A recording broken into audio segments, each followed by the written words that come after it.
Hey, everybody. All of you. Talking to you. What's going on? This episode of the podcast is brought to you by Blue Apron. Blue Apron is one of our latest and greatest podcast sponsors, and it's a very interesting concept. What they're doing is they're sending you ingredients, fresh ingredients in like a cooler. It's all chilled and shit.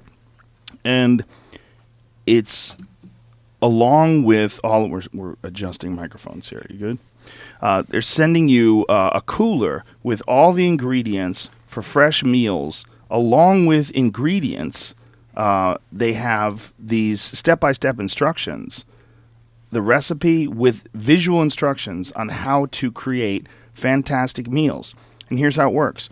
For $9.99 a meal, and these are excellent meals, they'll send you all the ingredients in the exact right proportions, simple recipe instructions right to your door. Meals are between 500 and 700 calories per serving. And when you're eating it, you would think that it's a lot more because they're very delicious. It's yummy stuff. They've done a really excellent job, and they've made everything completely idiot-proof. The step-by-step instructions with pictures. It's fun. It's fun to do. It's really, I've enjoyed it. I'm really getting a kick out of it.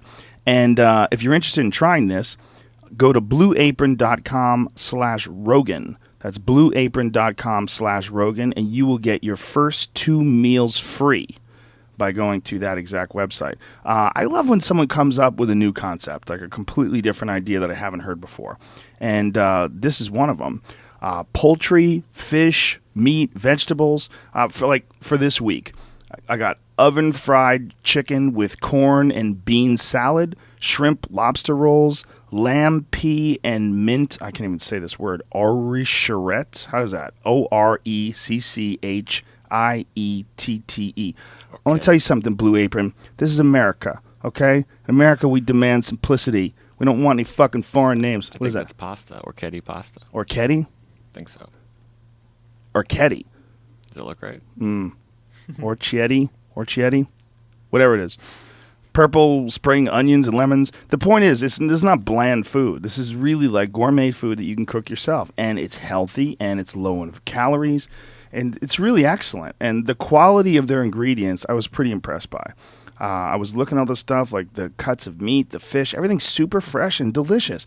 And I love the idea. Like, a lot of us are super busy. You don't have time to go to a store and buy a recipe book and then write down all the shit that you need to buy and measure it out and weigh it out. Blue Apron takes care of all the steps, the shopping, the measuring, the weighing, the recipe, everything. And you can be ensured of eating healthy meals, and healthy meals that are fun to make. You can do it yourself, and it's not hard. It's easy to do. I'm no chef. I put them together, and like I said, it's quite yummy. So give it a shot, and I guarantee you'll enjoy it. blueapron.com/Rogan. That's for 2 free meals. blueapron.com/Rogan. We're also brought to you by Onnit.com. That's ONNIT. Onnit is a human optimization website, and what we do is we sell you things that we think can improve your mind, improve your body, anything that we can find that we use that helps physical fitness, helps. There's supplements that help endurance. There's a product called a cordyceps mushroom that Shroom Tech Sport is based on. This is one of my favorite supplements, and I actually get really bummed out if I go to the gym and I realize that I haven't had it. I didn't put it in my bag. Shroom Tech is based on this mushroom that the Chinese Olympic team started using. They were winning all these medals, and the idea behind the cordyceps mushroom is they found a long time ago these ancient cattle herders, where they would go to high elevation. They found that these cows would be noticeably more lively when they would be eating these certain mushrooms.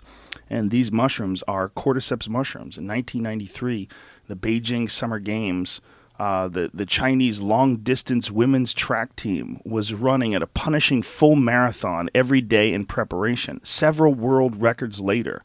And after extensive doping tests, everything came up negative.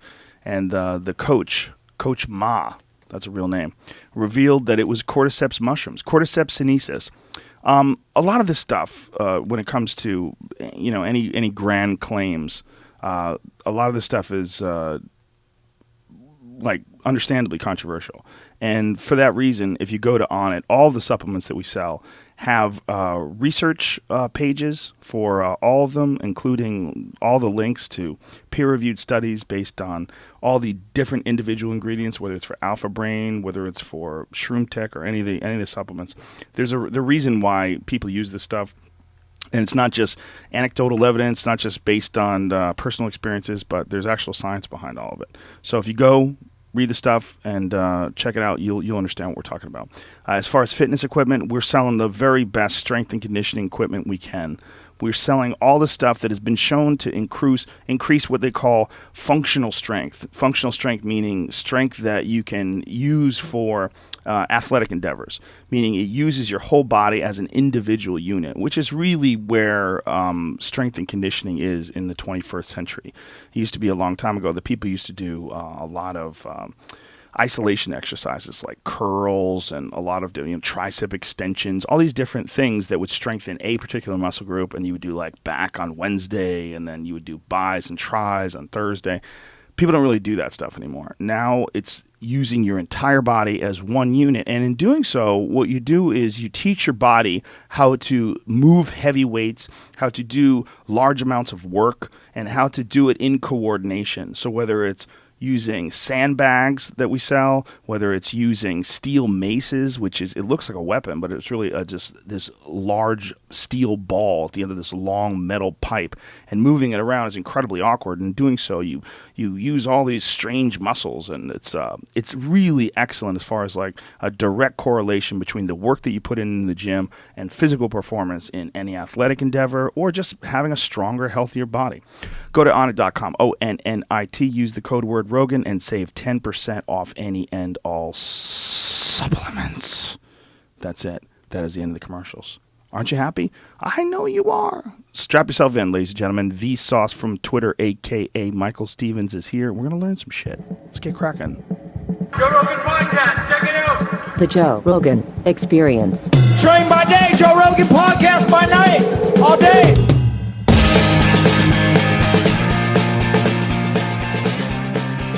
Hey, man, come on up to the microphone, fella. Thanks for doing this. I really appreciate it. It's awesome to be here. Thanks for having me on. Awesome to have you. You got a killer YouTube page, man. And, I love when I can find out about a YouTube page. Like, if you go to some of your videos and, you're like, well, what is this video? And you go, holy shit, this video's got 726,000 hits. Other ones have millions. What if the Earth stopped spinning? 4,285,279 hits. Which is just a testament to how fascinating these videos are and how interesting. And I think it's really cool that something that's educational and something that people can learn from, and you're getting incredibly popular because of this. Isn't that amazing? Like, it's crazy. 4 million people wanted to learn about how the Earth spun and what would happen if it didn't. It's not going to stop spinning, but the physics behind what if the Earth stopped spinning are fascinating, and it makes you think about the world and sort of appreciate the things you don't even think about way more. Yeah, the physics of the spinning Earth, it's very bizarre when you stop to think that the idea all planets are constantly spinning in this weird way around a giant sun, and there's outer planets, and they're all spinning, and like that. But that's something that you don't think about on a day-to-day basis. You just walk around and go to the mall and drive in your car. You don't think about the fact you're on 1,000 miles an hour in a circle at all times. Right. And then on top of that, the sun is revolving around the center of the galaxy even faster. And our galaxy is going around the center of a supercluster even faster. In fact, I think in the year, either in the year 1600 or 600, I don't remember, Earth was a light year away from where it is now relative to the center of the galaxy. Holy shit. It's traveled a light year. That's a long that spot. that amount of time. It's either I think it's 1,400 years. That's how long it takes the Earth to travel a light year just by spinning around with the sun. Where are we going? Around. Yeah. In hundreds and hundreds of millions of years, we'll be back. We'll be back in the same spot? Allegedly? Relative to the center of the galaxy. But the galaxy will have moved. Right. There is no absolute reference frame, so... The universe is expanding. Yeah. Yeah. That's the other thing is there's maybe more than one universe. Yeah, that could explain some of the things we still don't know yet. There could be parallel universes where every other version of things happen, and that would explain things like why we happen to see the universe that we see now. Why this one? Yeah. Yeah, it's when it's almost kind of stoner talk because it's one of those things like, man, try to wrap your head around that, man. But it is a fascinating concept that we are in this essentially infinite universe. I mean, they've tried to put dimensions on the universe itself. Like there's an actual beginning and end to the universe itself. But the infinity comes from the concept that inside every black hole is potentially another universe. That every galaxy has a supermassive black hole that's 0.5% of the mass of the entire galaxy, and that inside that black hole, it's very possible that there's a whole nother universe with hundreds of billions of galaxies, each with black holes inside of them, each with new universes inside of them, and that this fractal thing goes on and on and on and on, and there's literally no end.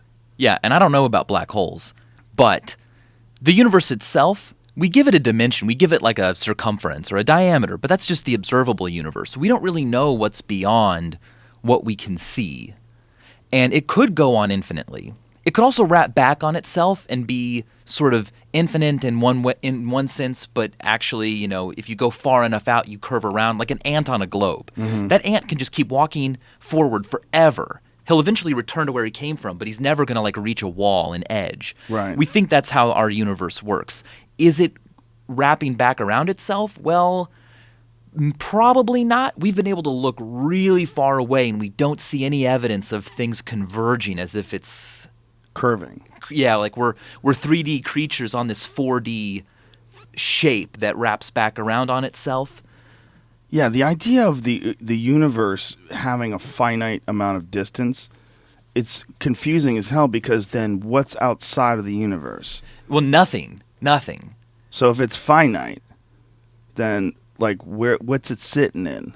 Right, exactly. It's hard to wrap your head around. And it does sound like stoner talk, but it's also cosmology talk. I mean, it's like real science. Well, real science is stoner talk. If you really get down to it. Yeah, if you ask enough questions, it gets down to, dude, you're blowing my mind. And it's like, no, that really is just the way this pen stays on the table is incredible. Yeah, the Earth is spinning, and the mass level. of the Earth is pulling everything down towards it. And the more mass it has, the heavier it'll be, and the more it'll stick. I'm like, what? Yeah.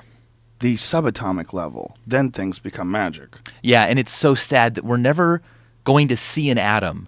They're too small. They're smaller than the wavelengths needed for us to see them. So we're never going to just be able to look at one. I don't think it makes any sense to ask what color an atom is. They're beyond color. They're just too small for it. Too small for color? Yeah. Is it too small for our perceptions of what color is? Or is No, it just they really are too small to trap light? The way color works doesn't apply to atoms individually. Whoa. So even if we built a super cool machine that tried to be better than our eyes, there's no color to see. Acting together, atoms can have a color, obviously. Would it be clear?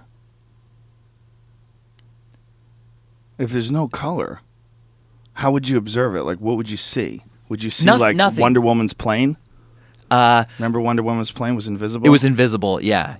Had a lot of windows. Just didn't make any sense. Who the fuck is she flying around with?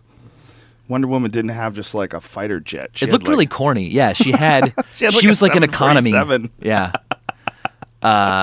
No, but that's the thing.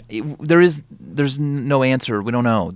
Not that we don't know. We just know that doesn't apply. And if that's the case, okay, if we can't see atoms, how do we know so much about subatomic particles?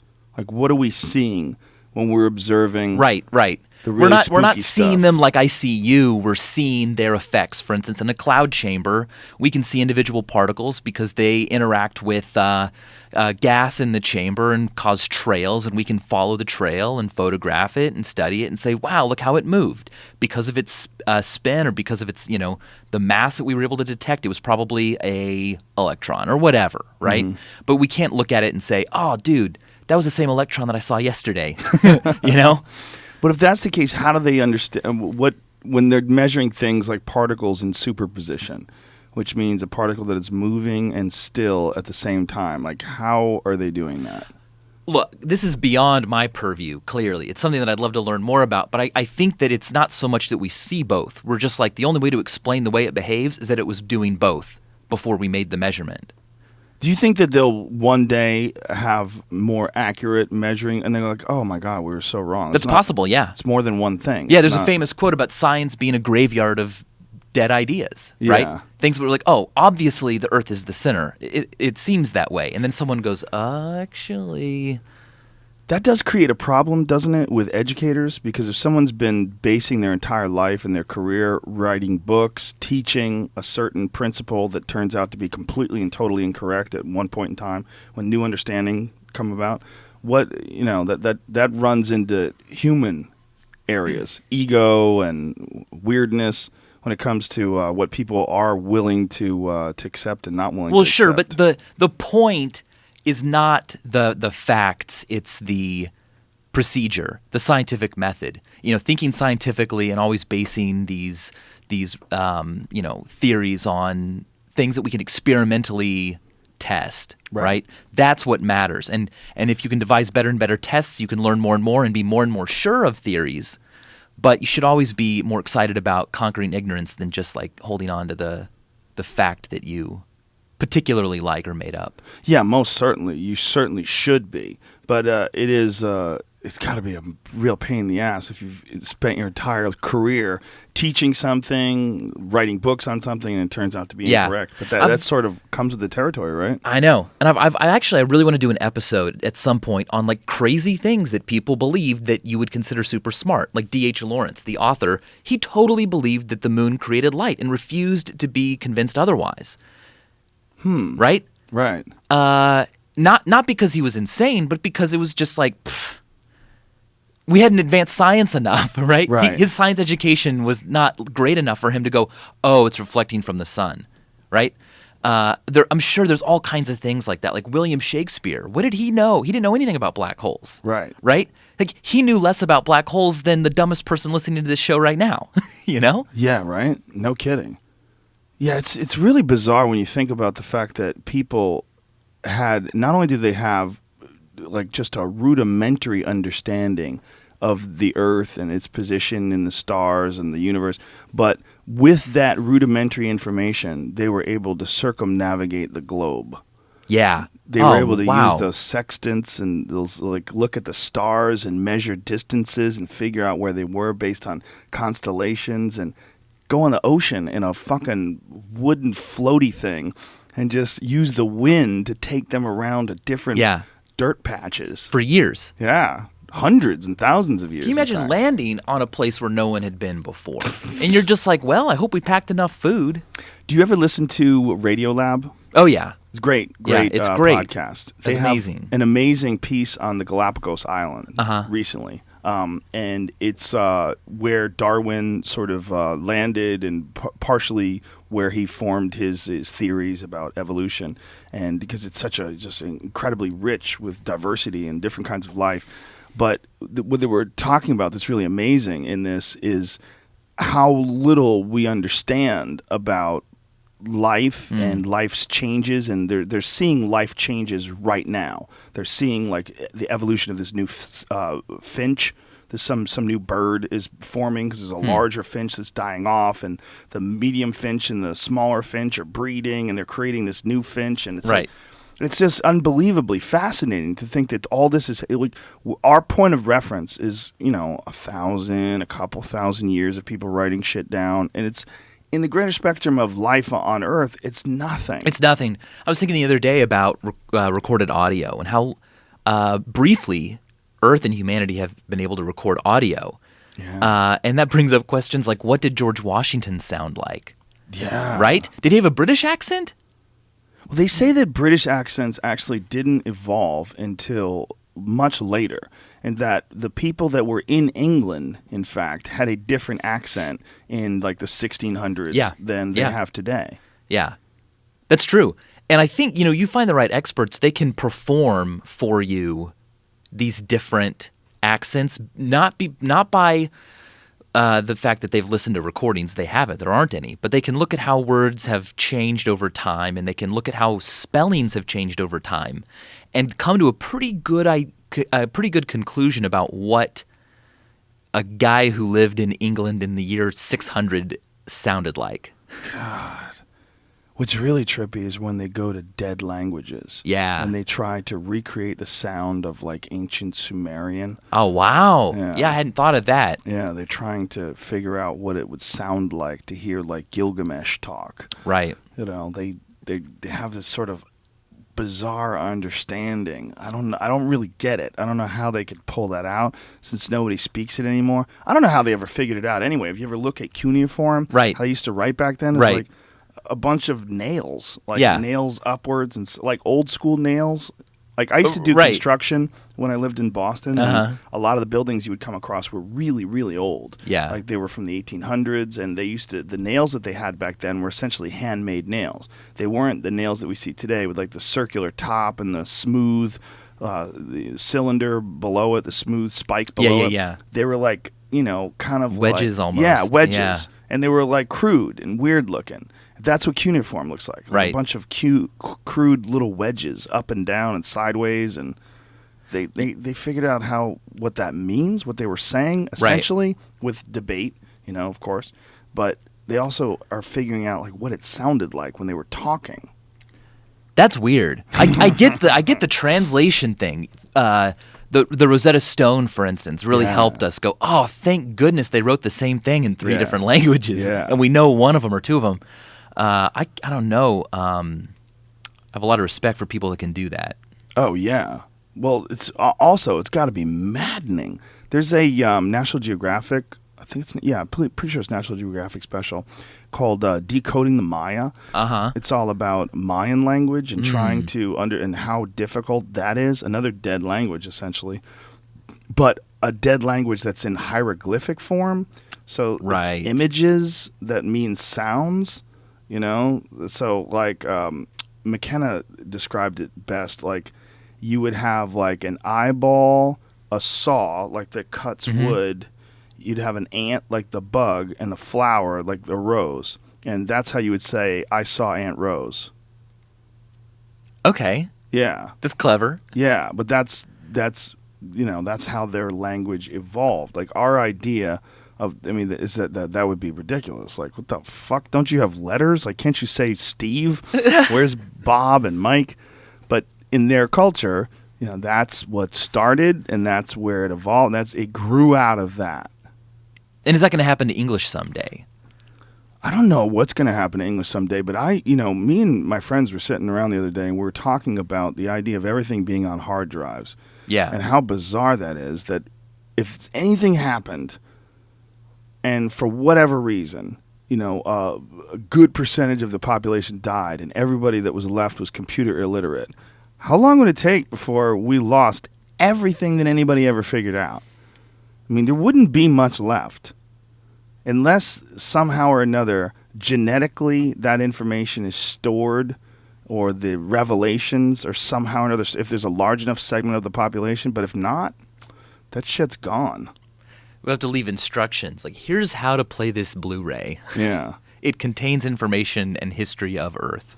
Well, that's a thought that people like Graham Hancock have when they stumble across these, gigantic monoliths that nobody can explain, like Baalbek in Lebanon, and of course the pyramids in Egypt, and all these just bizarre, massive stone constructions that we're not exactly sure how they put together. I mean, still to this day, they look at the Great Pyramid and they just go, well, we think that they kind of, so maybe they, I don't know. And they were made so long ago. Yeah. They're not like ancient Roman style oldness. It's way older than that. Yeah. I did a video on putting history in perspective, and I mentioned that the ancient Egyptian pyramids were as old to the ancient Romans as the ancient Romans are to us. Yeah. There were woolly mammoths still alive when the pyramids were built in Egypt. Yeah. Was that true? That's true, yeah. On Wrangel Island, yeah. But I thought woolly mammoths died out 10,000 years ago. I don't know when they died out or how we know. They died out of the Pleistocene, right? Didn't they? I think woolly mammoths were part of the Great Extinction Event that they think is connected to asteroidal impacts. At least some people do. That's one of the theories. Interesting. Yeah. All I know is that there were contemporaries, the pyramids and woolly mammoths. And I can't tell you the exact date that these all happened. That's amazing.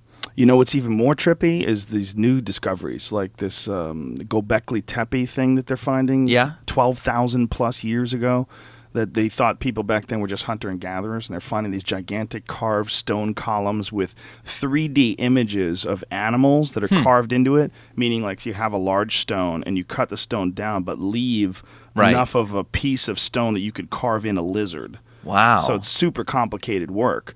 And that a lot of these lizards and animals aren't even native to the continent in which Turkey is, they don't even think that these animals existed in the spot where this was going on. At least the current knowledge is that we don't think they existed there.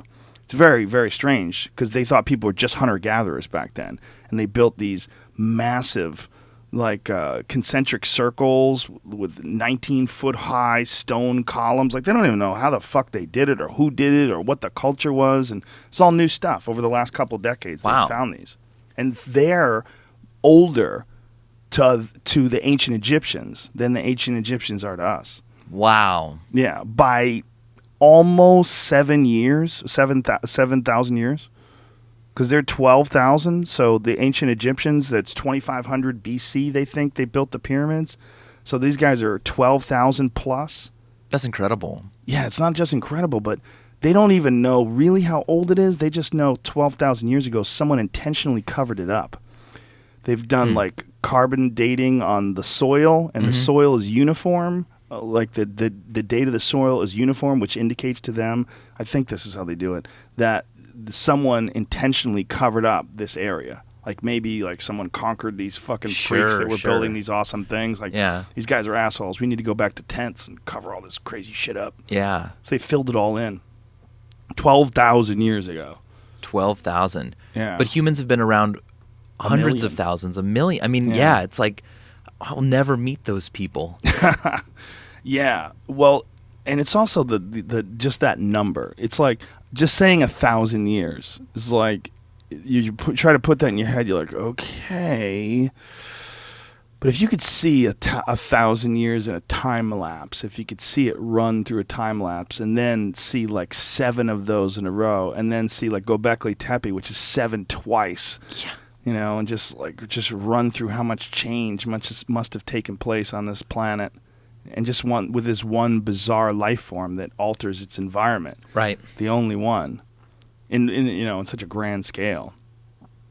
Yeah, it's crazy. Trying to decipher that. Those people, like archaeologists trying to piece the past together, that has got to be one of the most fascinating jobs ever. Yeah, I did. I was reading about some of the oldest stuff we found is all about burial and death.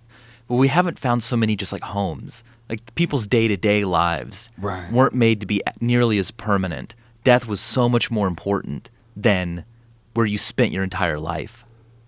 Yeah, especially when they didn't not that we understand what happens when people die today. We just know they definitely die. But we're still, it's a lot of guesswork about what the process is of shutting off the soul, if there is a soul, whatever that life spark is, that the consciousness, where it goes. Does it go to the same place it goes when you're dreaming? Like what exactly happens? But back then, 50% mortality rate for children if you were lucky. Everybody's getting eaten by animals and like. Yeah. I think I was reading in Jared Diamond's book.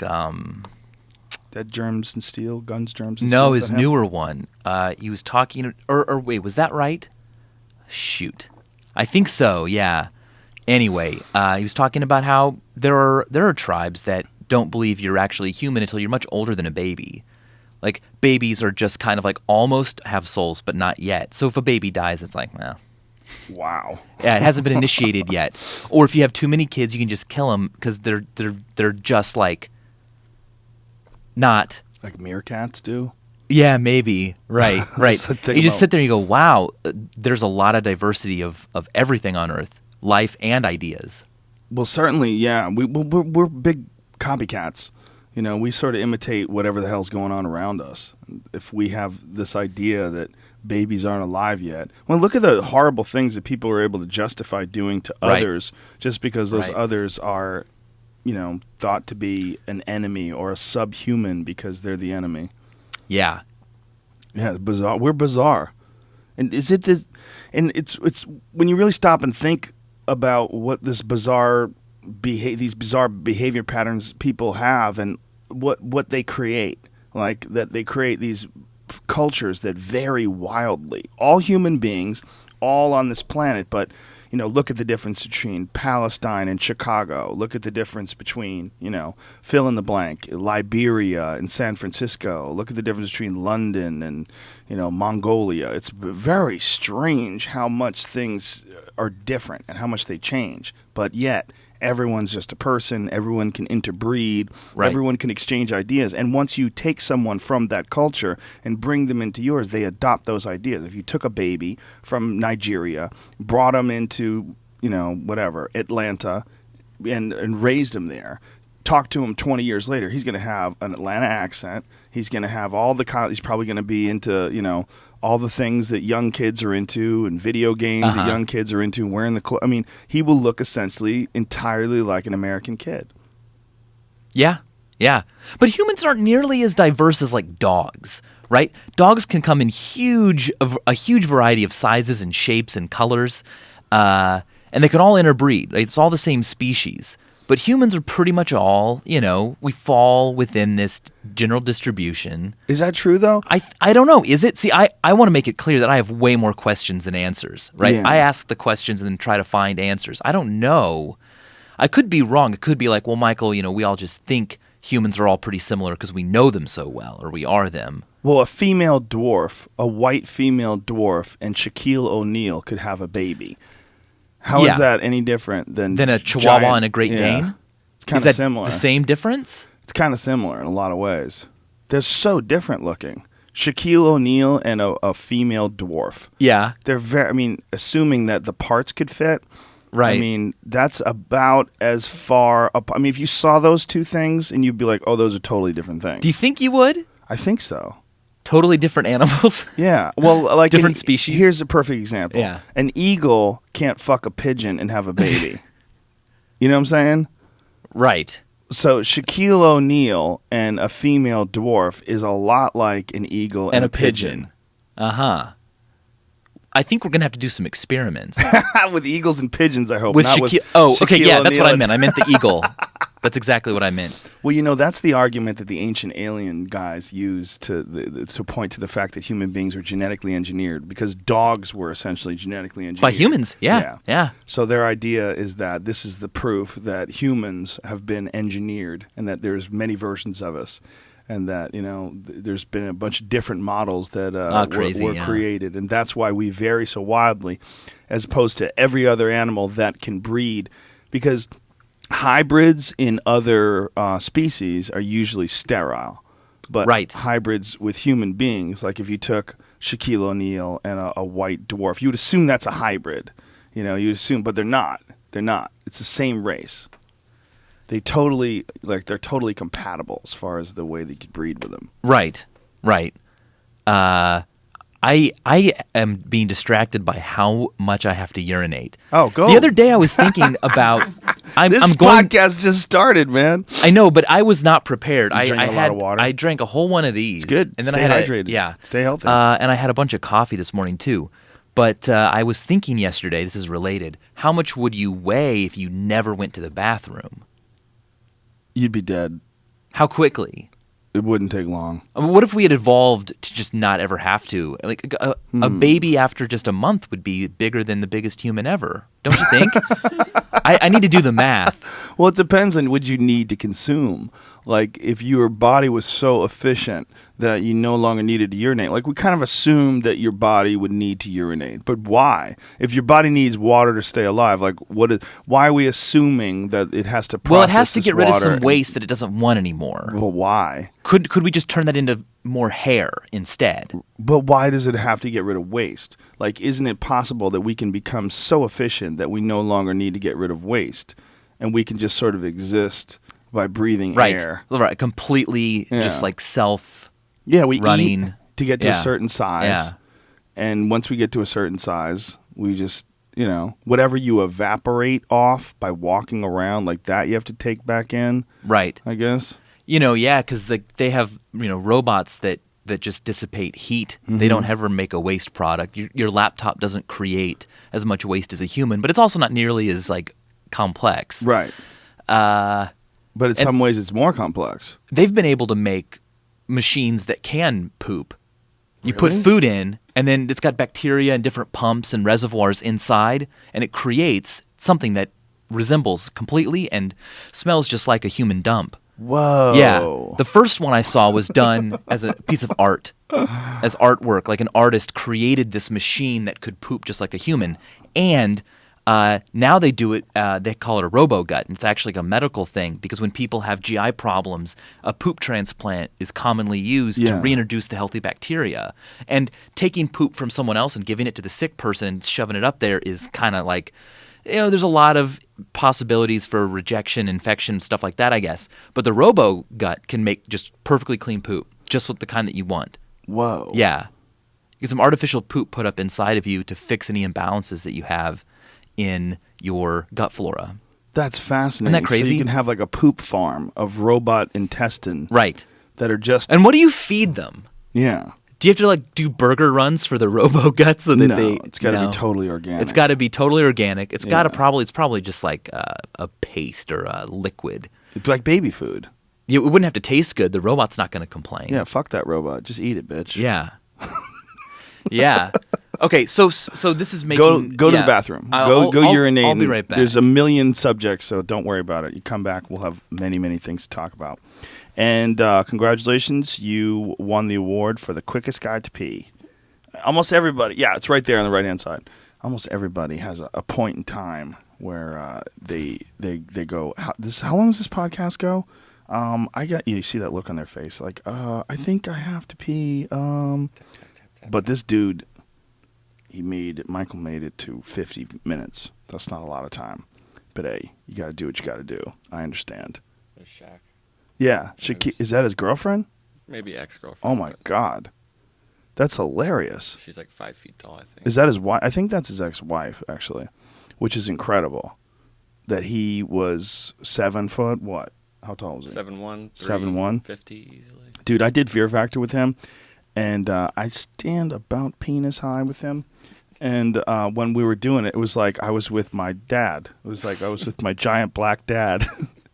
And he was standing next to me. He did the countdown. 3, 2, 1, go. Joe, is Fear Factor for you?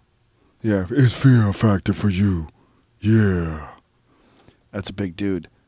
This guy, Michael Stevens, if you have never heard of him and are interested in this conversation, his YouTube page is fucking amazing. It's really cool. And it's called VSauce, or VSauce, rather. VSauce is his Twitter page, and he's back. I'm back. I'm thinking he's gonna have to pee one more time before we're done. Do you think here. so? I think I'm gonna be fine. I basically when I heard that you couldn't just cut it out like my pee break, I got really nervous, and I all of a sudden had to pee.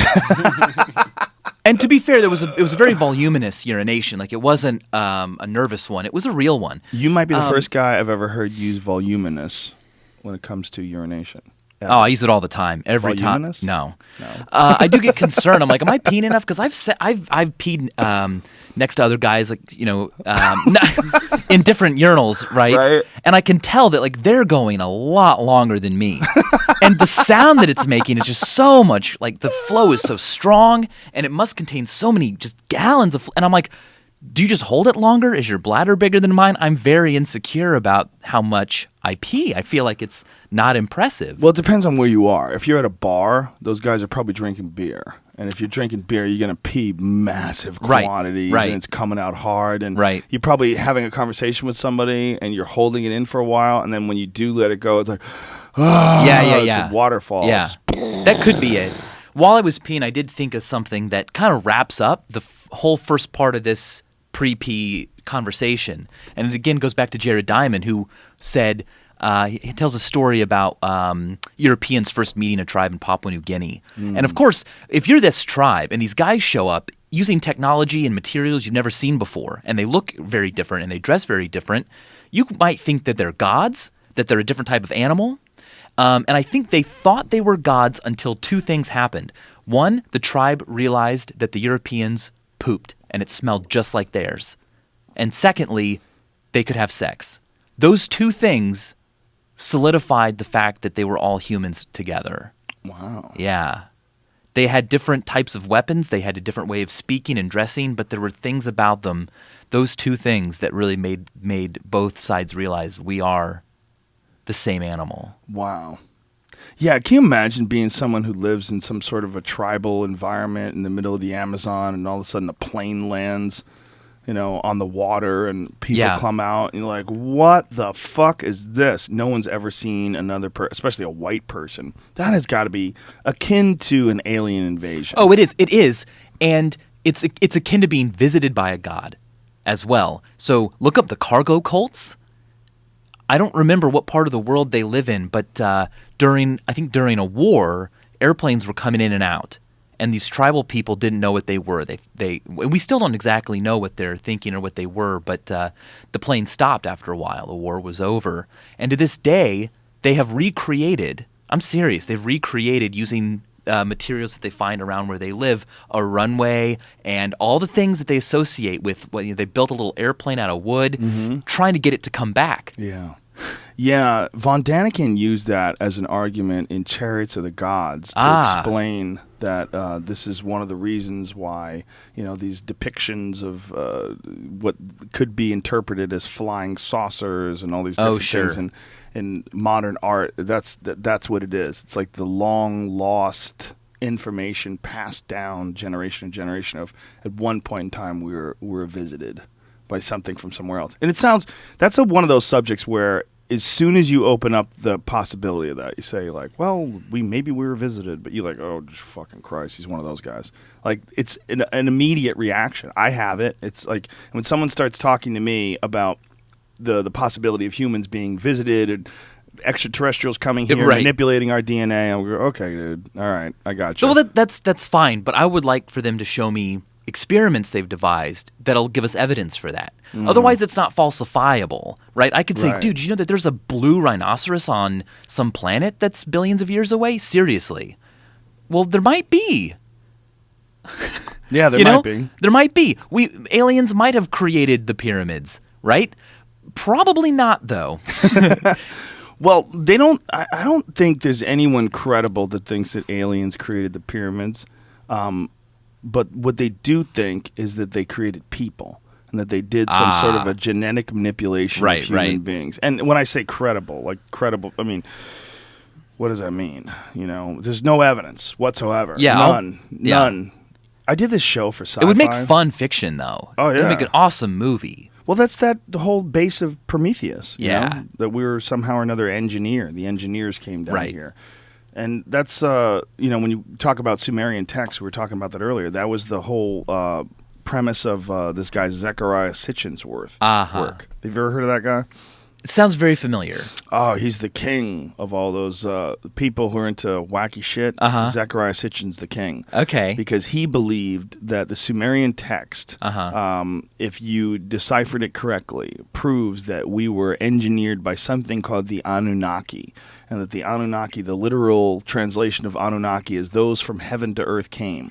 Meaning that it was the same as the Elohim from the Bible. Right. That, these beings came from another planet, genetically altered human beings, and he points to these various images that were in the Sumerian text and Sumerian cuneiforms and all these different stone carvings that show what looks like the double helix of DNA.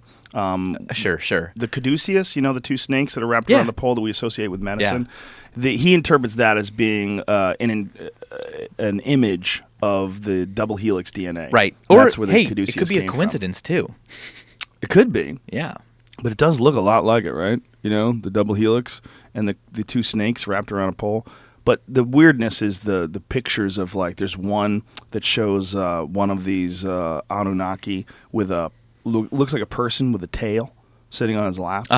And they interpret that as being like this idea that they took subhuman primates and manipulated their DNA, adding alien DNA, creating...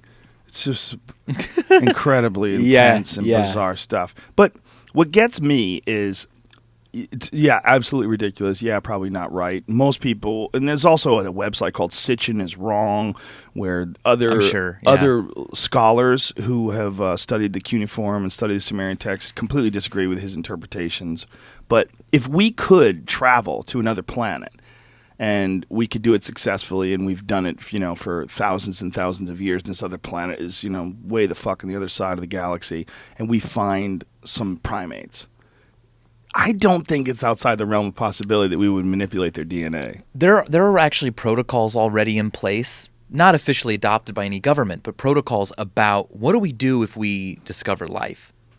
Because we most likely would contaminate it by trying to observe it. Mm-hmm. I think that there are even people arguing right now that Mars has been contaminated. By the rovers. By the rovers that have gotten there. I mean, we've found, I think, staph bacteria on the moon that had been sent to the moon when we visited because we didn't completely sterilize everything. So someone touched, someone touched an object. The object went to the moon. And right. Someone observed that staph being on the object living on the moon. Wow. It wasn't living on the moon, but it was just there. It was transferred there. Yeah. And so that's a huge problem. Well, just space junk itself, just the idea of the rover being on Mars. I mean, if another life form visited Mars, landed there and found the rover, they'd be like, okay, what the fuck is that? Right. And this brings up the whole question of kind of space archaeology or space preservation. So the stuff Neil Armstrong used to get to the moon and walk around, it's all still there.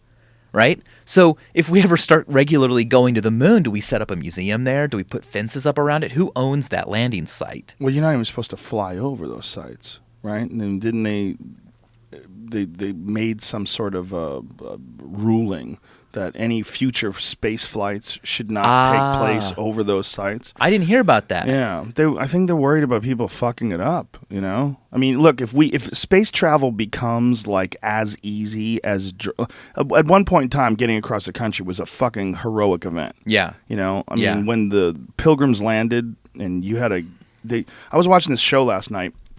That was it was all about the wagons that they used to traverse the land to get from the East Coast to the West Coast. Yeah.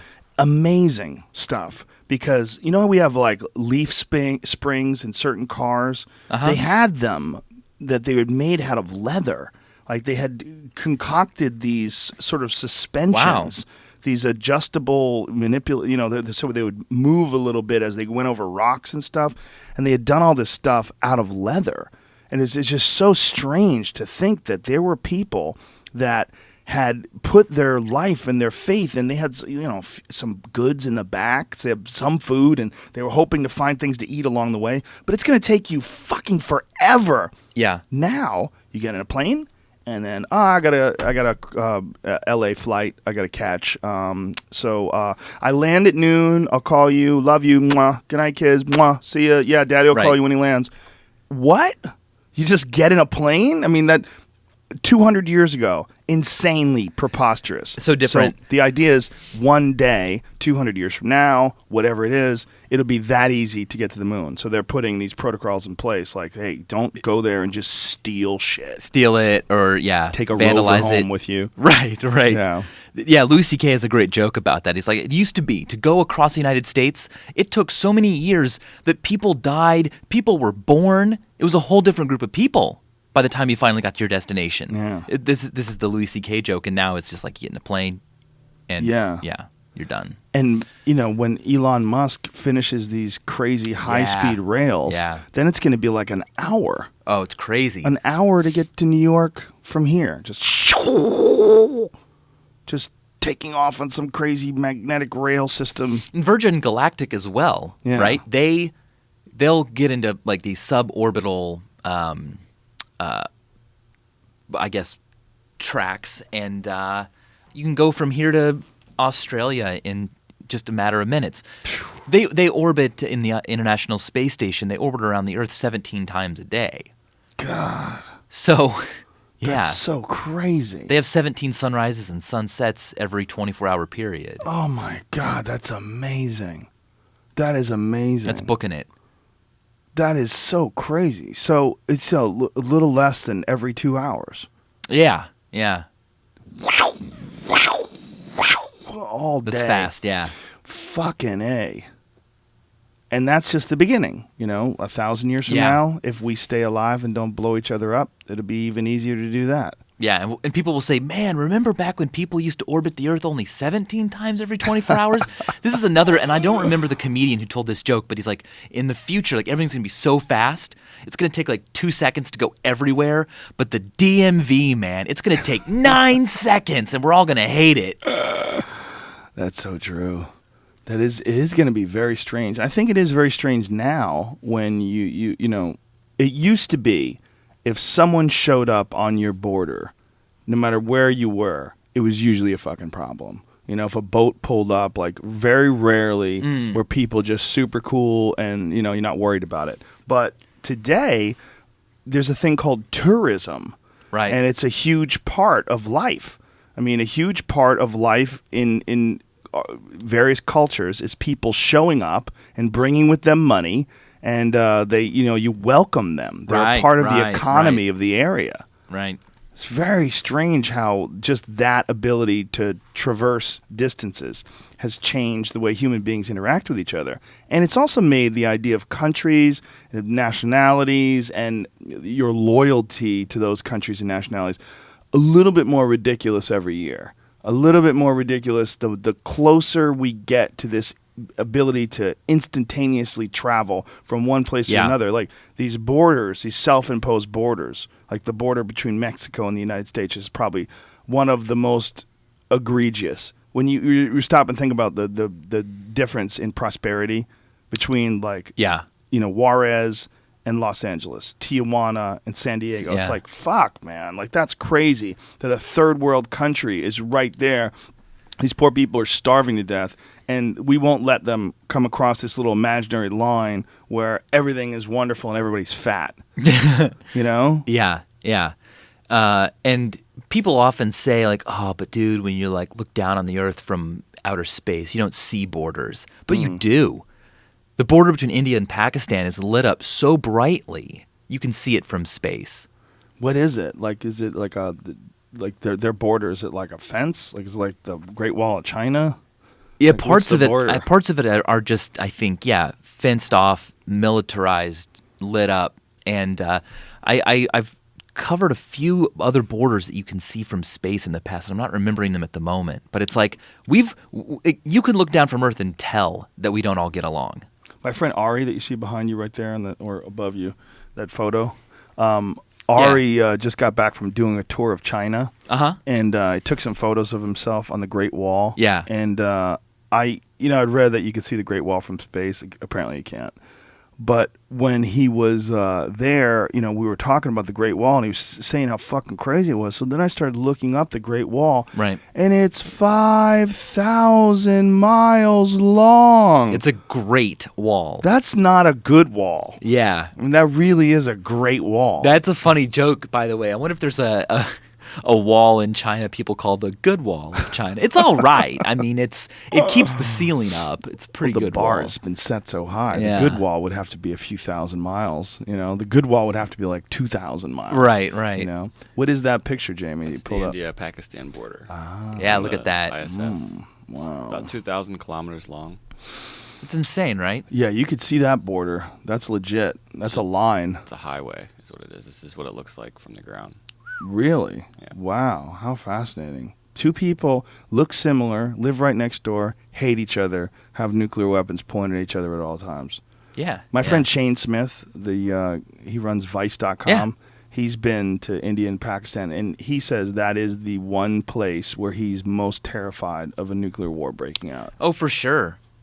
Osama bin Laden was in Pakistan. Mm-hmm. It's crazy. I was just in Mumbai, and at the airport, a plane came in, and it was from Iran Airlines, and I'm like, wow, you don't see that in America. Yeah, they're not allowed to land there. But I actually went over and just watched the people getting off the plane. I was like, hey, fellow humans that I would never run into unless this happened. Also, the fact that I went from Washington, D.C. to Mumbai, we flew over Iraq and Afghanistan. And I'm like, whoa, I didn't know we did this. And then after what happened in the Ukraine, I'm like, that's crazy. I felt like I was safe up there at 30,000 feet flying over the Earth, but apparently not. What exactly has happened? Are they sure that these were blown up by missiles and not by bombs? I haven't. Positive? I haven't been following the story well enough. Last I heard, it was fired from an anti-aircraft weapon from the ground. Wow, I didn't know they could do that. I know. 30,000 feet in the air? I didn't know they could hit that. And just a few weeks before that happened, I was reading some article I found on Dig that was all about, airport security keeps us from bringing things on the planes. Mm-hmm. But the real next threat is what people can do to planes from the ground. And I was like, no way. But then, if you go to the In-N-Out Burger that's near that's near LAX, there's a great view of the planes coming in, and they are close. Oh, yeah. Well, especially when they're taking off. Yeah. That's so true. No one's doing any security to keep you from putting a fucking anti-missile or anti-aircraft missile. A slingshot, honestly. They're so close. What kind of slingshot are you carrying? Well, maybe I'm exaggerating, but not really if you break the window, right? I mean, could you break a window or shoot it into a turbine, Oh, they also had problems with laser pointers. Just people pointing laser pointers at planes, and that can be dangerous for the pilots, yeah. Why aren't pilots essentially running almost entirely on autopilot these days? I don't know. I don't know either. Obviously not. Obviously, they've got some control over what they do. Yeah, they certainly have some control. Yeah. But there's a lot of we're so funny when we isolate threats. Like I was thinking this the other day while I was traveling. We were going through the airport, and they're going through all your shit, and they're scanning you, and you're putting your hands over your head, and the radio thing checks your body for weapons, and you go through, and you get the clear, and you go. But it's only the airport. There's places where people congregate by the thousands, and there's virtually no security whatsoever, like malls. When was the last time nobody checked shit at the mall? You go to the parking lot; it's filled with Times cars. Square. Yeah, Times Square. You go, you walk through. There's thousands of people in these malls. Whenever I pass that security, body scan screening, I feel really good. I feel like, I did it. I passed. Am I the only one? I really love that experience of I put my hands up, the thing goes bzz, bzz, and then I stand there and the guy's like, wait.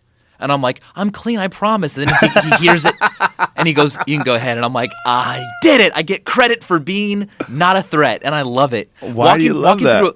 I don't know. I think it's because I'm a pleaser, right? At heart. I just want people to enjoy me and be happy with me. So walking through a metal detector and not having it go off, I just could do that all day. If there's someone there watching going, yep, you're good, you're good. That's an interesting admission. That's fascinating. I don't know what that says about you personally. You guys don't feel that too? You don't feel this. It's not just relief. It's like pride.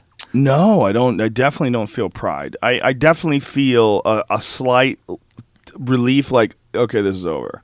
Sure. Because I don't like the whole process. Sure. I'm not a criminal, and I'm not a threat. I'm not a terrorist, and I don't have any plans on ever being one. So when I'm doing this, I'm like, this is just so crazy that this tiny, minute 1/100th of 1% of the population, if it's even that you ever have to worry about. It's probably not even that statistically. Look, 1% of the population means out of 100 million, you have 1 million people, right? That's 1%. Yeah, so it's not that. So it's not that. It's not very even small. It's very, very, very, very, very small what the actual threat is. But because of these fuckheads, these actual threats, everyone has to be massively inconvenienced. Yeah. So I find it to be incredibly inefficient, ridiculous, and almost It almost sort of enforces this idea of instability, because although 99.9999999% of people are nothing to worry about, because there is this minute, tiny threat, everyone has to be inconvenienced, everyone has to be a suspect, and you have to be treated by these people that are getting paid very little money in high stress situations. They're not experts at sociology or psychology, rather. They're not experts in how their behavior impacts people who are being treated like threats. Yeah, that a job like that is fascinating. I want to do a documentary someday about people who their job is to do something that everyone hates. Like a meter maid. Was there a movie about meter maids? Oh no. And what it was like to just be like, all right, time to start my job, which literally is just being hated all day. Same with people who work at complaint departments. Well, I worked as a security guard once for a concert venue. And you develop this us versus them mentality. I only did it for a summer. And just over the course of the summer, because one of the things that we did was people were always trying to sneak in bottles of booze. Like the concert venue sold booze, but obviously they were in paper cups and plastic cups and stuff. But people would try to bring in bottles of wine, like a James Taylor concert. Like we busted more people with bottles of wine at this James Taylor concert. Wow. Because everybody was trying to sneak them in their purse. Right. And we would check. They'd be like, no, there's nothing in here. I'm like, we have to check your purse. Right. Like, why do you have to check my purse? Because you might have a bottle of wine in there. Right. And how do you know I have a bottle of wine? Because everybody has a fucking bottle of wine. It's a James Taylor concert, all right? Like, we're just going to come in and just have it. No, can't do it. But this is expensive. Well, go home. And once you pass through that border, you can't bring it back. It's over. And we would get these people that would be really angry at us. Yeah. And real confrontational. And out of just 3 months of me working there, you develop this mentality where you're like, fuck these people. These people are assholes. And that's just us versus them. They're just people. Right. But because you're the one whose job is to enforce it, and they're angry at you, you develop this very confrontational relationship. Yeah. It was very weird. And I noticed it. It was super unhealthy. And I decided after the one summer there, I'm never doing this again. But someone has to do that job. Do they, though? Good question. I don't know if they do. I do not know if someone really needs to do that job. I think, first of all, if you just say, don't bring any bags, what's the worst thing? Someone bringing in a flask? Are they going to start a riot where everybody pulls out their flasks and throws them at the same time and, it falls from the sky? These fucking... I don't know. I don't know. But the job sucks. Yeah. And everywhere you go, people were trying to get over on you. And that's minor. That's just... Most of the people weren't bringing in stuff. It was, a small percentage. And that is there's a distinction between that job and working at a complaint department, where the complaint department, maybe you're helping people with the problem they're experiencing. Right. But if all you do is stop people from bringing in the bottle of wine that they want to have, you don't work with them to make it work. Yeah, good point. That's a real good point. Yeah, in complaint departments, they fucking hate it. People hate it, Yeah. They hate that gig. Yeah, a meter maid would be the worst, I think, or one of the cops are one of the worst. I always tell people, these people fuck cops, I hate cops. Cops are just people, okay? Yeah. And people can vary. They can be wonderful and they can be terrible. Yeah. And if you imagine what it would be like if almost everyone you talk to is lying to you. Almost everyone you talk to is in the middle of a crime that they don't want you to figure out that they're in the middle of a crime. Yeah. Everyone's speeding and they're lying. I didn't know I was speeding. You're just dealing with liars all day. Have you been drinking, sir? No. Dude, you fucking smell like alcohol. Get out of the car, asshole. And you're just enough. You're tired. You're tired of your life being threatened by these people. You're tired of this having to enforce these laws and nobody wants to listen and they're the worst at developing this us versus them mentality. Yeah. You think about 20 years as a police officer and all your perception of people, it would be like asking a proctologist what assholes smell like. Right. You're only dealing with people with asshole problems, Yeah, exactly. Yeah, human beings are very bizarre, man. We're very bizarre, and our solutions for dealing with issues oftentimes create new issues. Right. And I think that is most certainly the case with the TSA, and I think that's most certainly the case with police. I think our ways of handling things create greater issues. I talk about humans all the time, and I often compare us to animals, and animals don't have any of these problems. Or do they? But they would. They would if if what? Could If lie they had, to each other. If they could lie. Yeah. Right. Can a dog lie? If they could, they'd be lying like a motherfucker. Could you imagine if a dog ate your steak? If you put a steak on the counter and the dog ate it, and you're like, "Did you eat my steak?" He's like, "No, right. no, So, dude." But if a dog could talk, could it lie? That's one of the biggest problem with comparing humans and animals is that we can't ask the animal questions and get feedback from them. We have to just think, well, the dog ate the steak, and now he's, involved in some other dog activity. But how does he lie? Because I can't ask him if he did it or not. Can a dog be deceptive? Right? And you could maybe teach a dog that, like, if you cover this thing up, I won't know. But is the dog actually intending to cover it, or does the dog just know that this action means this result? Right. Is it lying? And that's a fantastic question. It is. And do they have the capacity for deception? Right. Is that a complex? And what's really fun is trying to figure out how to even test it. How can I prove that this dog can lie? Right. That's a very difficult, and we still haven't been able to do it. Well, here's one. Yeah. I don't think they can lie, but cats, when a cat is creeping up on a bird, aren't they lying? I mean, they're being deceptive. They're slowly moved because they don't want you to perceive that they're there. That's a great point. There's clearly a lot of deception in the animal kingdom. Yeah. Camouflage, for instance. Sure, yeah. Right? But Venus flytraps, even in the plant world. yeah. This is just a beautiful flower. Snap. Right. It's jail, and I'm going to eat you. Here's another question. If I took a monkey like that was in the jungle, right, and I time traveled him back 8,000 years, and I put him in that same jungle, would the other monkeys be like, "What? You're a monkey from the future. You're so different." Maybe not 8,000, but maybe 500,000. 500,000, sure, but if I Yeah. took you and sent you back just 200 years, you would be from the future, and people would freak out. I would run shit. You would by the run, way. right? I would be, But- no. but I would run monkey- shit. Does monkey culture, does dog culture change at the same speed, right? Or would the dog just be like, whatever, it's the year 10,000 BC, it's fine, dogs are still dogs. But humans, you can't time travel and fit in that well. Well, there's so many less variables in the dog world because they don't communicate. They don't have a database of information they're drawing from. They don't Right. have languages. So the difference between a person of 200 years ago and a dog from 200 years ago, I think a dog would be exactly the same 200 years ago. Yeah. I don't think there would be, of course, different breeds, like that people have engineered. Sure, like sure. Certain pit bulls and poodles and that wouldn't exist 200 years ago that have been. I mean, I have a dog. It's called a Regency Mastiff. Mm-hmm. And it's a Mastiff that's been engineered by a friend of mine. And he actually took a bunch of different types of dogs and he bred a smaller Mastiff that's more athletic. Wow. And he also made sure that these dogs have no dog aggression, no people aggression. Like, the sweetest dog ever. Like, my 3-year-old would just go up to it and grab it and wrap her arms around its neck and it would kiss her. And it's like, I never worry about this dog. He's the sweetest. And it's because he was engineered. But engineered over the course of a couple decades by a friend. Yeah. So I know, like, the whole lineage. I know how it all started. It's really, really fascinating. Yeah, dogs are technology. In a lot of ways, yeah.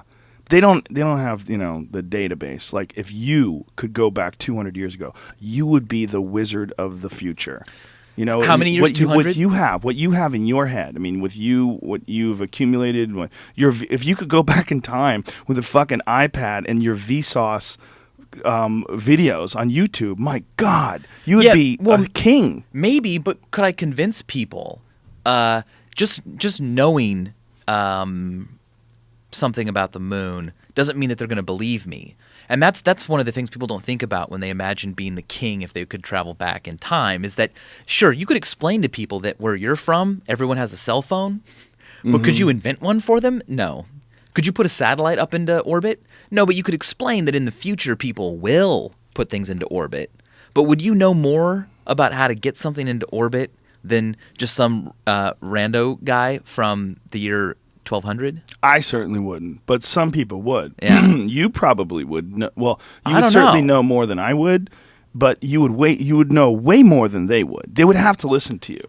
If you had an iPad, they'd fucking for sure. I don't know how listen to you. helpful I'd be. I wouldn't know what kind of propellants to use. I would just be like, we need something strong enough to escape Earth's gravity. And they'd be like, well, okay. But what is that? And I'm like, well, I don't exactly know. I know that the space shuttle had liquid fuel in its tank and it had solid fuel in its solid rocket boosters, the SRBs. And they'll be like, okay, but what is the fuel made of? I'm like, I don't know.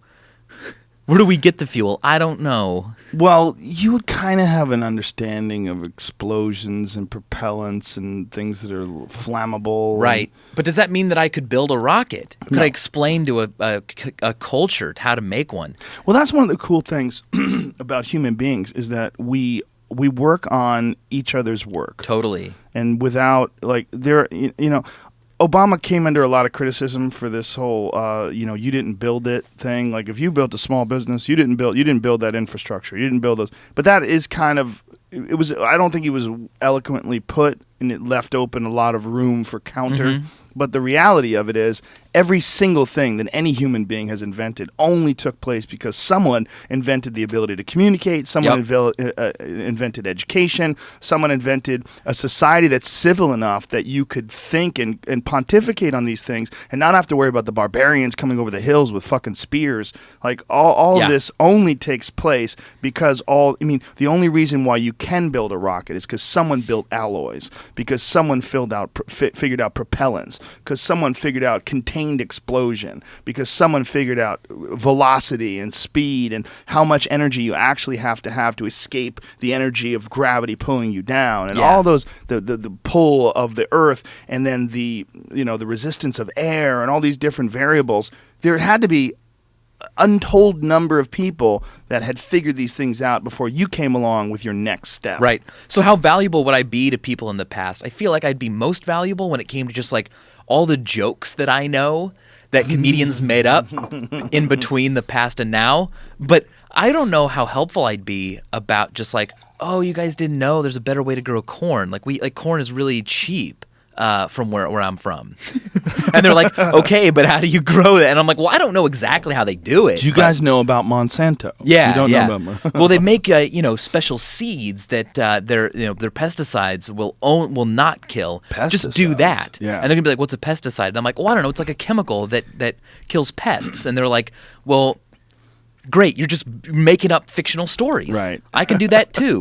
Cars fly. There you go. Doesn't mean you can build one. Over time, though, you'd be able to explain enough that you would be completely fascinating. I was watching a documentary recently about locusts, about the various times throughout history where locusts have filled the sky like clouds of locusts. And it was about the Old West and the army being brought in to deliver food to these poor people that had that lived in the 1800s or 1700s or whatever the fuck it was. But they had these black and white photos of the army, and they're bringing in these wagons filled with food, and these poor people, their crops just been completely devastated by these things that just showed up and filled the sky. These grasshoppers, and if you could go back and talk to those people and explain pesticides and shit, and like, this is what we need to do is find the root cause of the problem and find these bugs and keep them from breeding, and like, they'd be like, what the fuck are you talking about? Like, pesticides, what is that? Well, it's chemical that you spray on and keeps the plants from... Maybe food, like cooking. Like, if I went back to before there was pizza, I could probably still make a pizza, because as long as bread had still been like invented and there was cheese and meat, I could combine them in the right way to make a pizza. I don't know how to exactly make pizza dough from the ingredients they'd have back in the past, but that could blow people's mind. If I made a really delicious pizza, It would be hard to get yeast. Where do you get yeast? From the store. See, that's the problem. And this was really well put in a show called Connections that was on television a long time ago. In the very first episode, the guy's like, what if everyone on Earth disappeared? What would you do? And everyone's like, oh, I know what I'd do. I'd find a farm and I could grow food. And he's like, really? You could grow food? When do you plant these seeds? How far down do you plant them? And everyone goes, okay, nope, I don't know. Well, you would probably be able to figure out a lot of shit. If you had a farm, if you had a well, if you had animals, you're a smart guy. You'd probably be able to figure out a lot of shit. You'd definitely make some errors, but you'd be able to figure out a lot of shit. I think you're right. Yeah, you're right. The real problem would be re-engineering, the really complex stuff like communications networks. That would be over. I mean, if it was only up to, if you could get a random group of 100 people, just completely random, and they would be the only people that survive, we would be cavemen. I mean, we literally, if you only had 100 people and we removed all of the technology that we have today, and the 100 people had to move forward and progress just based on the information that they have inside their heads, fuck, good luck. That's the weird thing about the human organism. It really is a giant superorganism that needs itself. Yeah, that's right. There are definitely people you would want to be in that group of 100, and people that you wouldn't be nearly as helpful. Sure. But we need to balance each other out. Maybe some of the people that were in that group, maybe they had some great ideas scientifically, but maybe they were fucked up socially. And maybe they couldn't deal with having the responsibility of being the alpha. Maybe it's a bad... Look, we've all seen people that get attention or that get press or rather fame, and then it goes to their head and they become crazy and they become cult leaders. It's a bad mix for them. Right. And then other people handle it, Jimmy Carter style with eloquence and grace. Like him in a position of power and influence, he becomes more introspective, more passionate, more compassionate. Yeah. Whereas other people just start believing their own bullshit. And like, what if there's 1 out of 100 believes his own bullshit and he's like ordering us around and like, oh, well, this fucking guy. Well, he thinks just because he knows how to grow corn, he can tell us what to do. Right. Like you develop a whole new set of social issues. I want to see the first person to become king. I was on Wikipedia the other day looking up like the Queen of England, I guess, and I could just keep clicking back to find the previous ruler. And I was like, how far back does this go? Right. Where's the first guy who one day was like, hey, could you get me that thing? Why? Because I'm king. Yeah, that's a new thing I just invented. Like, where did that come from? I want to witness I can imagine all kinds of scenarios. Like something happened, a lightning struck and a tree caught fire, and someone said, "I caused that. Now you all have to obey me. I have this like divine authority," and that's where it came from. But the idea of the leaders emerging that way, maybe they just were the strongest person. I don't know. It probably definitely started off with who can fuck everybody up. It probably started off with who can pick up the heaviest sword, who's the biggest. Yeah.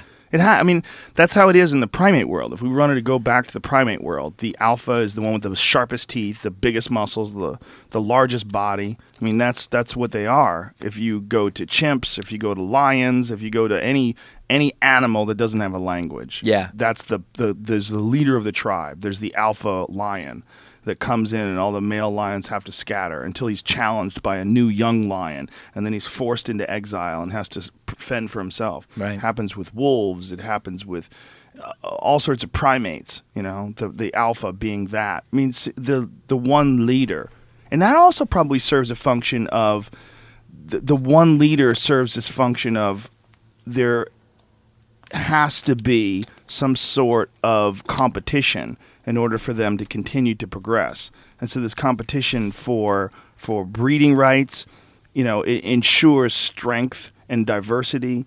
This competition also manifests itself when it comes to the human world. If one can figure out how to dominate all, that's an interesting trait, and you can get some shit done if you could figure that out. But then others need to challenge this one because it can't be stagnant. There has to be new challenges and new competition, and then everybody will have to elevate their game accordingly because of this. And that's sort of eventually what leads us to 2014 in America.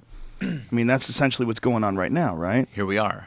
Sort of, but now it's become bizarre, and it's not really one. It's one that's a figurehead, which is controlled by other giant groups of individuals, which we call corporations and military-industrial complex and all these different various points of influence that are trying to change the course of how things are done in order to benefit themselves or their group. Mm-hmm. And it's essentially like alpha male shit, but on this really bizarre and distorted scale. Yeah. It's really just the same as monkeys, right? It's the same, yeah. Sharp teeth, the analogy is still muscles. very, very clear. Yeah. But also constantly in competition and moving forward. And there's folks that want to say, well, that competition should stop and this is all terrible. And morally and ethically, absolutely, I agree with you 100%. For the sake of the human race, sure. For the sake of children and education and poverty, absolutely, I'm with you.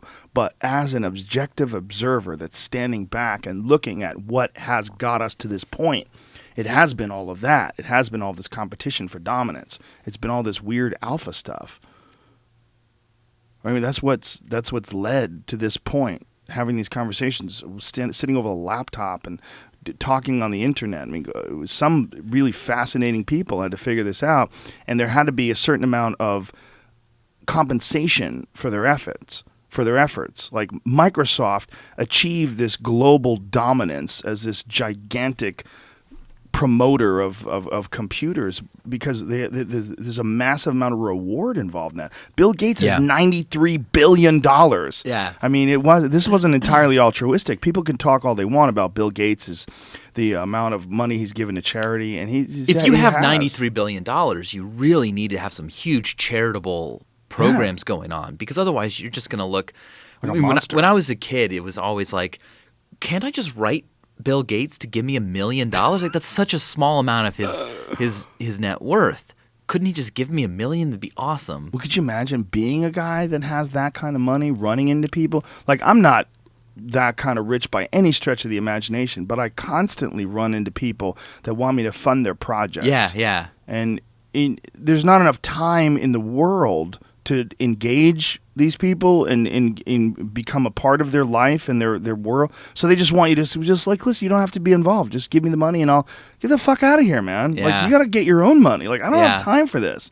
Like, this is, well, you don't even have to think about it, but I would, because I would. If I gave you money, I'd be thinking about it. Like, and I'm not involved in your project, but I'm minuscule in comparison to a guy like Bill Gates. Right. I think it really is true that the whole story about if Bill Gates walked down the street and saw a quarter in the street and he went out of his way to pick it up, he would lose money. If he found $100, he would lose money. Yeah. $100, it would cost him more time, minutes of his time, and then he'd have to fold it and put it in his wallet. I don't have the time for that shit. Can you imagine being so important and valuable that like just folding your own money was not worth it? Well, also there's a weird thing of you become this bizarre target.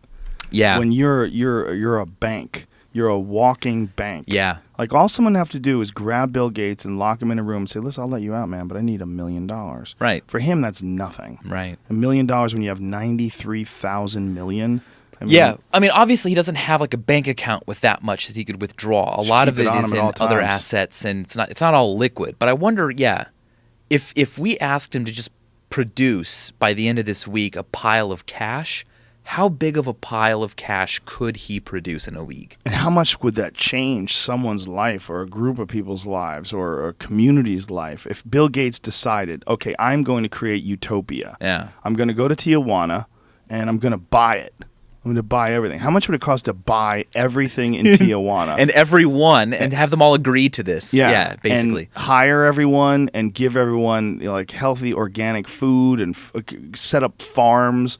Give people really high-paying jobs and like rebuild the entire infrastructure. And could he create a utopia with $93 billion, or is that not enough? You could do something awesome. I don't think people would accept the utopia. They'd always find a reason to be unhappy. Well, they'd always want to be the alpha. Yeah, they'd always want to be the Bill Gates' boss. $1 million. Do you know what $1 million looks like? Yeah, there's an image of what $1 million looks like in stacks of hundreds. Yeah. What $1 billion looks like and what $1 trillion. And right. $1 trillion is fucking. $1 trillion is a lot. A million isn't, it's not that much. as much as you would think. Yeah. I've always wanted to do an episode about that and like actually work with a bank and go to like their vault and say, could I show people $1 million in hundreds and how I think that's just like 5 reams of paper tall, like that kind of stack. That's $1 million. Well, $10,000 is a small amount. Yeah. In $100 bills. It's not that much. Right. 10 hundreds is 1,000. Right. 10 stacks of that is 10,000. 10,000. It's not that much. It's not that much. No. And so when you look at $1 million in stacks of hundreds, it's a relatively small pile. Yeah. And $1 billion gets pretty big, but $1 trillion is where shit gets really weird. The thing about 5 reams of paper might be for dollar bills. I didn't come prepared for all these little perspectives, but yeah, $1 million, it's less dollars than you would think. In Breaking Bad, the big pile of money that was insane. Mm-hmm. Here's the image. This is what it looks like. What is that? That small one? That's $1 million. That's $1 million. That small stack's $1 million. Is that $1 billion? That's $100 $100 million. Oh, wow. That's $1 billion. That's $1 billion. And here's $1 trillion. Ka-powie. There's And those the are guy. double stacks. Yeah. Yeah, it's essentially a football field filled with cash. Yeah. And it's stacked up, like Shaquille O'Neal high. Yeah. Yikes. Just a lot of fucking money. Have you ever seen those images of those Mexican drug lords that they bust? They go to their house and they have like a whole room filled with $100 yeah, bills. Yeah. These guys didn't have banks. They just have stacks and stacks of money and Yeah. gold-plated guns. And often it's in multiple currencies. They've got dollars and euros and pounds and all because drugs are illegal. yeah. Well, It's really tough to like do I got really into money laundering during Breaking Bad. I was obsessed with coming up with the best way to make money look legitimate. what's the best way? Well, I feel like, running something like a strip club is pretty good because the clients are unlikely to really ever want to tell a lot about how much they spent and what they spent it on. So you could easily say, yeah, I made $1 million last year at my strip club. Like, I dare you to find the clients that and account for all of this. And cash. And they would pay in cash, right? Right. But also, I was wondering, what about just being like a life coach? I could just say, oh, yeah, someone paid me $1 million to teach him how to be happier. Like, but that's a write-off. Someone paid you $1 million. Mm-hmm. They would be able to write that off. It's like educational expenses, isn't it? Coaching. So you're saying the strip club's still a better way to launder the money? Yeah. Yeah. Especially because it's cash mostly. But then you've got to make that money look clean. Just keeping stacks of it in your house means that maybe you could totally go for like nice dinners all the time, but you can't buy a house very easily if everyone just goes, well, how are you paying for this?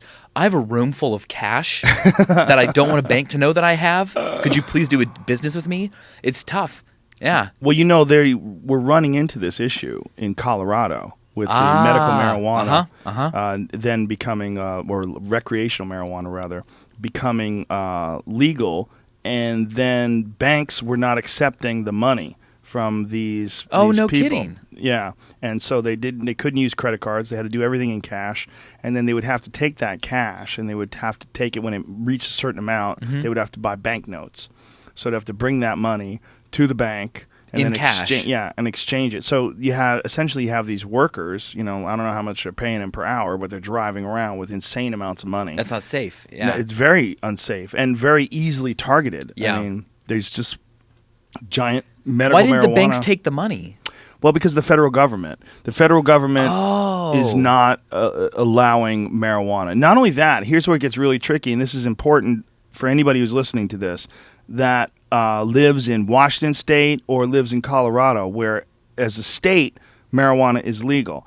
Federally, still not legal. So if you go into a national park and you're in a national park and you're in smoking Colorado pot, or in Washington, Colorado, people getting arrested. They're getting arrested by federal authorities. I should know more about this. This is fascinating. Yeah. So the banks, because they're federally insured, can't the bank just not ask where the money came from? I guess no. I think you have to. I think you have to be able to report it because otherwise you're helping abiding drug dealers. What'd they do in Florida? And cocaine cowboys time. Well, that's a long time ago, and that's a good question because they did it illegally. Yeah. There's more banks per capita in Florida than anywhere else in the world. No kidding. In Miami, yeah. And they think that is essentially because of the cocaine industry. And that the Cocaine Cowboys, which is a fantastic documentary by my friend Billy Corbin. I've got to watch that. Cowboys 1 and 2. It's great. And we've been going back and forth on Twitter. I got to get that guy on the podcast because he's a really interesting guy on his own. And his documentaries are fantastic. But Cocaine Cowboys is, in my opinion, the very best documentary ever on how crazy cocaine was in Miami. At one time, the entire graduating class of the police department, they either wound up dead or in jail. Man. Like, there was so much corruption that everyone was selling coke. Everyone was doing coke. The money was coming in such insane piles, and it was so unmanageable that banks were popping up left and right to launder it. People were just fucking coked up and doing crazy shit. Like, Scarface was really sort of a minor version of what was really Wow. going on. Like I've the gotta watch reality, this. the reality was crazier than Tony Montana. Tony Montana was very mild in comparison to the actual dealings and craziness that was going on during the 80s, the cocaine days. Wow. It's amazing. It's a fantastic documentary. And also all because the fact that it was illegal. I mean, the same thing that's going on in Mexico right now. I mean, they kind of put the kibosh on it in America, or at least slowed it down considerably. But the reason why all this illegal violence was going on in the first place, or violence was going on in the first place, was because it was illegal. Yeah. Because only Totally. criminals could sell it, and then they had to compete for dominance. Right, and you with had no to keep rules. the cash all around in houses and stuff. Yeah. This guy who was a pilot used to have these holes that he dug in his backyard and would put garbage bags filled with like $1 million. Right. In his backyard. What's the most money cash you've ever held? I haven't really held a lot. Yeah, I was Nothing's thinking. a couple thousand. I think I I think 2,000. I bought a couch with cash once because there was it was this weird deal, which sounds so weird now, but it was like, well, if you pay in cash, it's like $200 less, and I'm like, really? So I just went to the bank and I'm like, can I get 2,000 cash or whatever it was? And then they put it in an envelope, and I walked back across the street and bought the couch with the cash.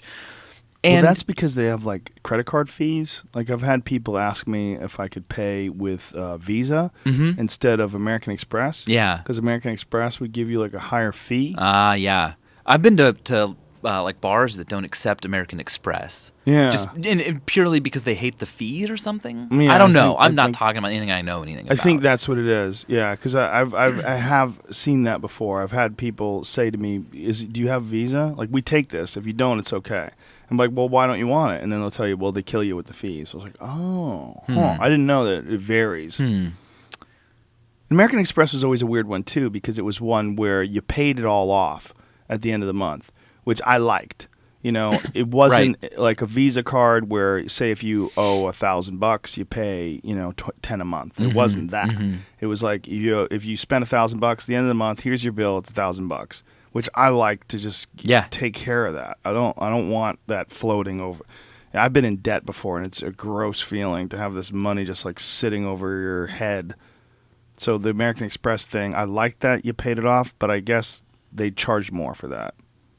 Because otherwise, why would it benefit someone to pay in cash? Like, why would they want you to give them cash? There has to be fees involved. Yeah, well, with cash, they could just pretend they wouldn't have to even pay tax on it. They could just say, then you're going illegal. I'm not going illegal. I'm going you're legal. trying to figure out the legitimate reason for Yes. it could have been the fees. Yeah. It would have to be, right? Yeah. I'm going to forget all the details about this, but I'm now remembering that I think I had $5,000 in my hand once because I was investing this money in a Strip club? a Roth IRA, okay? And I didn't have any checks with me. I had checks in some other city, and I'm like, well, how else am I going to give this $5,000? So I got the cash, and then turns out you can't just show up with the cash to invest in the Roth IRA. So I'm like, okay, crud. You can't? No, they wouldn't even accept it, and I was told by the wealth management company that if you do that, they don't want people coming in and out carrying lots of cash. Because that can then cause like problems outside where people know that people are coming into this business carrying lots of cash. Huh. So they wouldn't accept it. So I had to just go and order more checks. But now I had $5,000 I had to put back in the bank. And my mom did it for me. I'm not understanding why this story is so weird, but she tried to do it and the bank flipped out. And they were like, where did you get this money? And she had to fill out a form and like tell them how she got it and what her job was and why she had all this money in cash. Wow. That's bizarre. We had a guy on recently who was a poker pro, and he was talking about poker players who come back from other countries and they win these poker tournaments. They have thousands of dollars, and a lot of times it gets taken from them at the border because they don't believe that they won this plane. You have to prove that you won it. Like you've got $50,000 on you. Oh yeah, you're a fucking drug dealer. Like, no, I'm a professional poker player. I won a tournament. Here's my paperwork. Nope, you got to go to court. And they would force them to go to court to try to get their money back. They'd essentially steal their money and then make them. Why would they have their poker winnings from a professional poker game in cash? Wouldn't you get it? Well, because you get it cashed out. Like say if you're in Macau or something like that, and you win some gigantic poker, Yeah. thing. Yeah. You get your money and then you cash out. You cash in your chips. They give you like in Vegas. Like I have a friend who's a degenerate gambler, but he's also super wealthy. So he's Dana White. He owns the UFC. He's one of the owners of the UFC. He's worth stupid amounts of money, but he'll gamble and win $1 million in a night. Dang. And they give it to him in garbage bags. Like he has to go out to Really? he goes out to his car, they grab bags and they fill like $1 million. They fill a garbage bag up with money and he'll leave with $1 million in cash. In a bag. Oh, he's talked about it many times. Why would Talked about they it do on the that? podcast. They would direct deposit it, wouldn't they? Nope. They give it to you in cash. Wow. I don't know if he wants cash. I don't know if they can direct deposit it. I'm not a gambler. I don't understand. Yeah, I don't know any of this. The most I've ever gambled on something is I think maybe $1,000 on multiple bets. Like before I used to be the commentator for the UFC. Yeah. I would bet on fights. Okay. And usually it wasn't even the UFC. It was like other organizations. And I would go in and I kind of had an inside line. Like there's still to this day, I have a friend and I give him picks. Like whenever the fights go, like I go, oh, this is a lock. This is a lock. Yeah. This is a bullshit. These odds are idiots. I don't know how this got in. Like there's odds to this day that are really bad. Really? Like a big guy who's a 2-1 favorite and he really should be a 5-1 underdog. Happens all the time. And it's because in order to understand mixed martial arts on a very, very high level, you have to have some competition. You have to have competed. You have to train. You have to do it on a regular basis. And you have to know the people. And you have to know them inside and out. You have to know what they're capable of. If they're front runners, there's certain people that will fold. There's certain people that, there's certain people that just have an intangible quality that they know how to pull things off.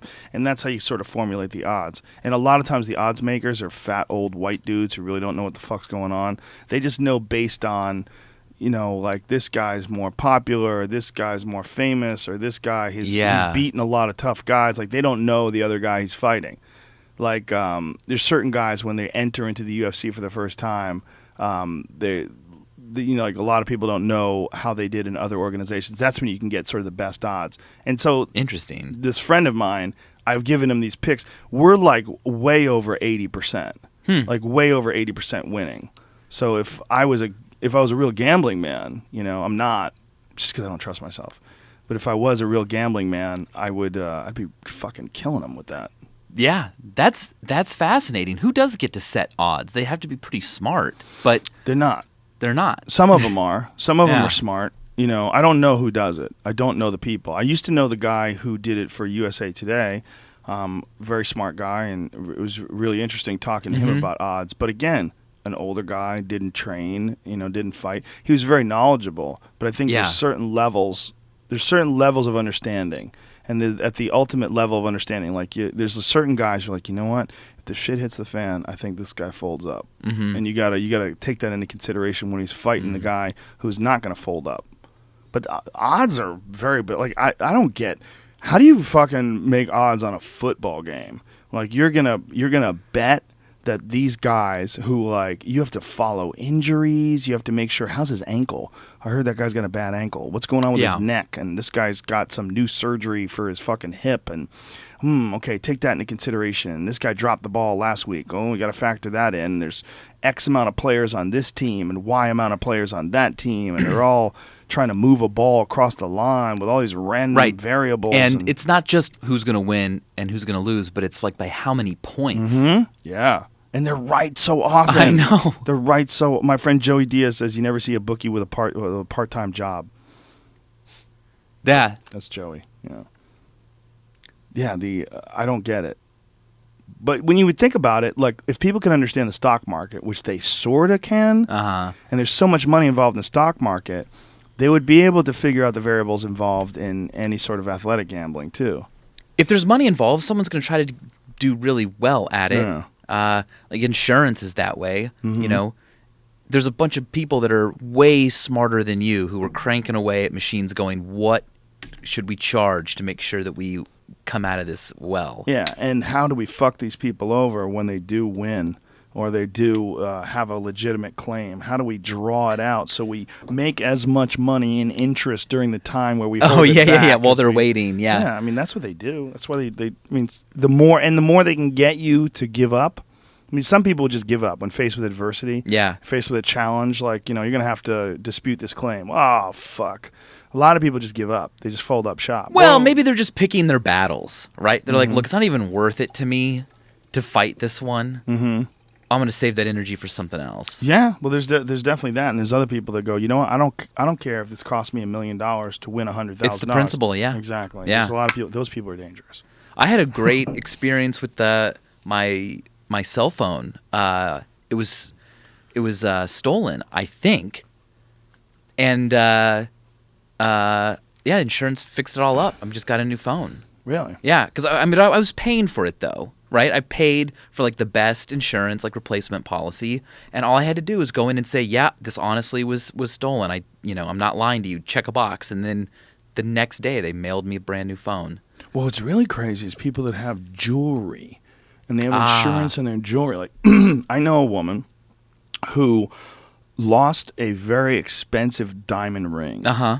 And she filed an insurance claim, got paid, and then found it in a jacket pocket. So what do you years do? Later. I don't know what she did. I don't know her that well. She's a friend of a friend, but she apparently. I hope she gave the money back, because if she gets caught, she's Right. a wealthy woman. Right. If she gets caught, she's fucked.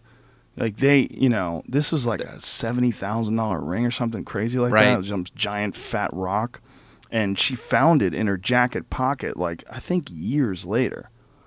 Like, she had made the claim and the whole deal and gotten paid. Right. She thought that some worker stole it, Right. which definitely happens. And then you find out that you haven't actually committed fraud, though. Right. Unless you decide to not tell them right away that you Yeah. found the ring and give the money back. But isn't it amazing that you could just do that? You could just say, someone stole my ring. Yeah. You can't prove who. You file a police report, and then you get the money. And then you could just put the ring on in the darkness like fucking Gollum. Right. Yeah, Well, that's how I precious. felt, because this phone, I know where I left it, and it was kind of in a public place, and then it was gone. And I'm like, oh, I'm really sure I left it here. I'm sure it was taken. Why would someone take a phone, though, too? Everyone's phone has a lock on it. What are you going to do with that thing? Yeah. Well, you can just like reset the whole Yeah, thing, but right? find my phone. Especially with iPhones. People have been busted before. Yeah. That's happened many times. Yeah. A TSA worker got busted because they stole I saw an that iPad. an iPad. Yeah. Yeah, good. Fuck them. Fucking criminals. Yeah, I took it. Yeah. And they found it. They traced it to the person's house. Yeah, I watched the episode where the guy's like, Oh, "Yeah, really? there's an iPad in here," and he's like, "What? No, it's my wife's." And they're like, "Well, Yeah. no, it's not." That was really awkward. Yeah. Yeah. Super awkward. Yeah. What do they do with Android phones? Do they have a similar, Yeah, they do.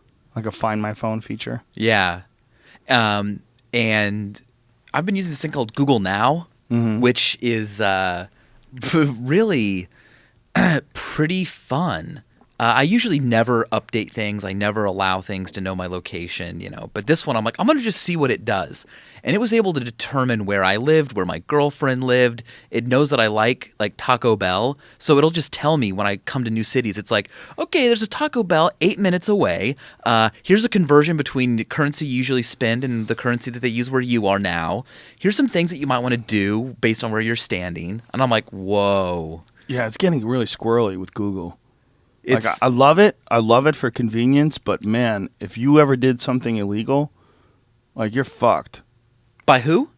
I said if you ever did something illegal, Yeah. they wanted to track your whereabouts, You're not. It's all that's documented. Nuts that we are carrying around devices that tell our locations and Tattletales. speeds. Yep. Our speeds. Speeds. Yeah. If you're speeding, they It can knows. determine it from your cell phone. Yeah. Yeah, that's Yeah. a fact. As you clip these different stations, these different cell ports, Yeah. or whatever they are, channels, Yeah. towers, right? And satellites too. Yeah. Satellites? Yeah, well, because your GPS is all satellite based, so even if you have right. no connection, you can still use the GPS to know your location. Is that true? Because That's true. Yeah. It used to be that GPS was that on your phone. Essentially, it was It doesn't it was use your data calculating plan. it from, but it was calculating it from cell phone towers. Now it's straight GPS. I'm sure there's like different a- ways that it works, but I know that like when I was in the radio quiet zone in West Virginia, there's no cell phone service, but satellite and GPS worked. Oh. Because they're not talking with the same signals that are like banned out there. I see. Yeah, that interfere I'm with probably behind the measurements. times on the information because I know the old cell phones didn't work. The GPS didn't work. The navigation didn't work when you had no service. Right. I think it can pull up, where you are and how fast you're moving, but you need the data plan to get the like images of the ground and the roads and the where's the nearest thing. That's all from data. I think. I mean, it depends what your plan is and what device you're using, but This is going to come a time where you're not going to be able to drive. It's coming really soon. That's another Google thing. These damn Google cars. the self-driving cars. Yeah. Well, it's way safer, right? Mm-hmm. Nerf the world. Take out all the fun. I had a panic attack on the way here, by the way. Uh-oh. Yeah, I was driving and I just all of a sudden thought, what if my sight disappeared immediately? And I was going so fast in this car, that would be terrible. And that started freaking me out. That's funny because I had a similar dream recently. It wasn't what if my sight disappeared. It's what if I had to navigate without sight. And this is the strangest fucking dream, and I can't believe I'm remembering this. But someone, I don't know who the person was, but they were very familiar to me. They were driving by putting their hand across their eyes and resting it on a mattress. So they were driving from a mattress, like looking down. Like there was no visual whatsoever, and then they were steering with and they were like, "You just got to go on your instincts." I was like, "What the fuck are you talking about?" Like, and they were moving a car from like without seeing where they were going at all. I'm like, "How do you know where you're going?" Like, "Well, I know the path, and I know how fast I'm going." I'm like, "Oh, This is so fucking crazy." And then I woke up. It was one of those like, "This is just too much. I gotta wake up." Yeah. And I woke up, and for whatever reason, I remember this. But the idea of relying entirely on the sense of sight. That's the one sense that you use to determine where you are and where you're going. And it was just the craziest thing to me that all this was being done without that. And I think of it as in terms of submarines. Like submarines freak me the fuck out because there's no windows in those goddamn things. It's just a metal tube that's relying on radar. Boop, boop, and you're in the ocean and you're fucking moving around like all this water pressure and there's rocks around and you have to rely on this radar. And if the radar goes out, you're piloting this huge tube through the ocean with no idea of what's around you. Yeah. That's crazy. Submarines are fucking crazy. I mean, that they figured out how to pilot things with sound and use radar waves to figure out where objects are and sonar, and that's just bizarre. Yeah, it is, and the suits that we built to like make that all possible are what inspired space suits. Never been on a submarine. How crazy is fucking James Cameron? Speaking about rich billionaires, yeah, guy you're goes so to rich that's like your hobby. deepest depths of the earth. He went to the deepest depths of the ocean. He's like the first guy to do the Mariana Trench by himself. Yeah. Crazy fuck. All to make Avatar 2. Supposedly. Or as an excuse to make Avatar 2. That's clever. Well, that's one of those. He's one of those guys that were like, what would you do if you had X amount of money? Well, that's what he would do. Yeah. Like, and he's doing it. Yeah. I mean, a lot of people would say, like, what would you do if you had, fucking $50 billion and all the resources in the world and all these engineers working for you? And what would you do? Well, I'd probably devise the greatest submarine ever. I was wondering, what are the biggest wishes? Like, if you could just have one wish, what would you wish for? What has anyone surveyed the population and been like, well, most people actually wish that they could fly, or they wish for money, or they wish for X-ray vision? Like, I want to see a list of the top 10 most wished wishes. They would probably wish to have infinite wishes. But isn't that like a trick? Like, isn't that in a children's book? Yeah, you're not allowed to wish for more wishes. That's always important. Yeah, that's the number one caveat. Yeah. Yeah, you're allowed to... what would you wish for if it was you? Well, great. Now I'm having to answer this myself. Yeah, why wouldn't you though? If you're going to ask it, why wouldn't you try to answer it yourself before you? Well, I mean, my answer should be that my wish is that there's complete peace on earth and everyone's happy. Right. That's what it would be? Yeah, but you know what? That's the kind of wish that could easily... You had to be careful what you wish for. For how long? Right. For how long? And also, what does it mean that everyone's happy? Yeah. Is it that nothing changes, but everyone just has this contentness that won't go away? Everyone's on Prozac. Yeah. It's everyone's got this SSRI. And then I'm like, that's not mood. what I meant. But I don't know. I don't think flying would be that cool. It'd be fun, like kind of, but it'd be too windy. I'd have to build a suit. Yeah, the ability to teleport. Just, I want to be in New Zealand now. Yeah. I'm in New Zealand. Teleport. How many times would you be able to do it? Would you be able to do it like blinking? Would you be able to do it as long as you're alive? Yeah, and then also, when you teleported, would it still be you?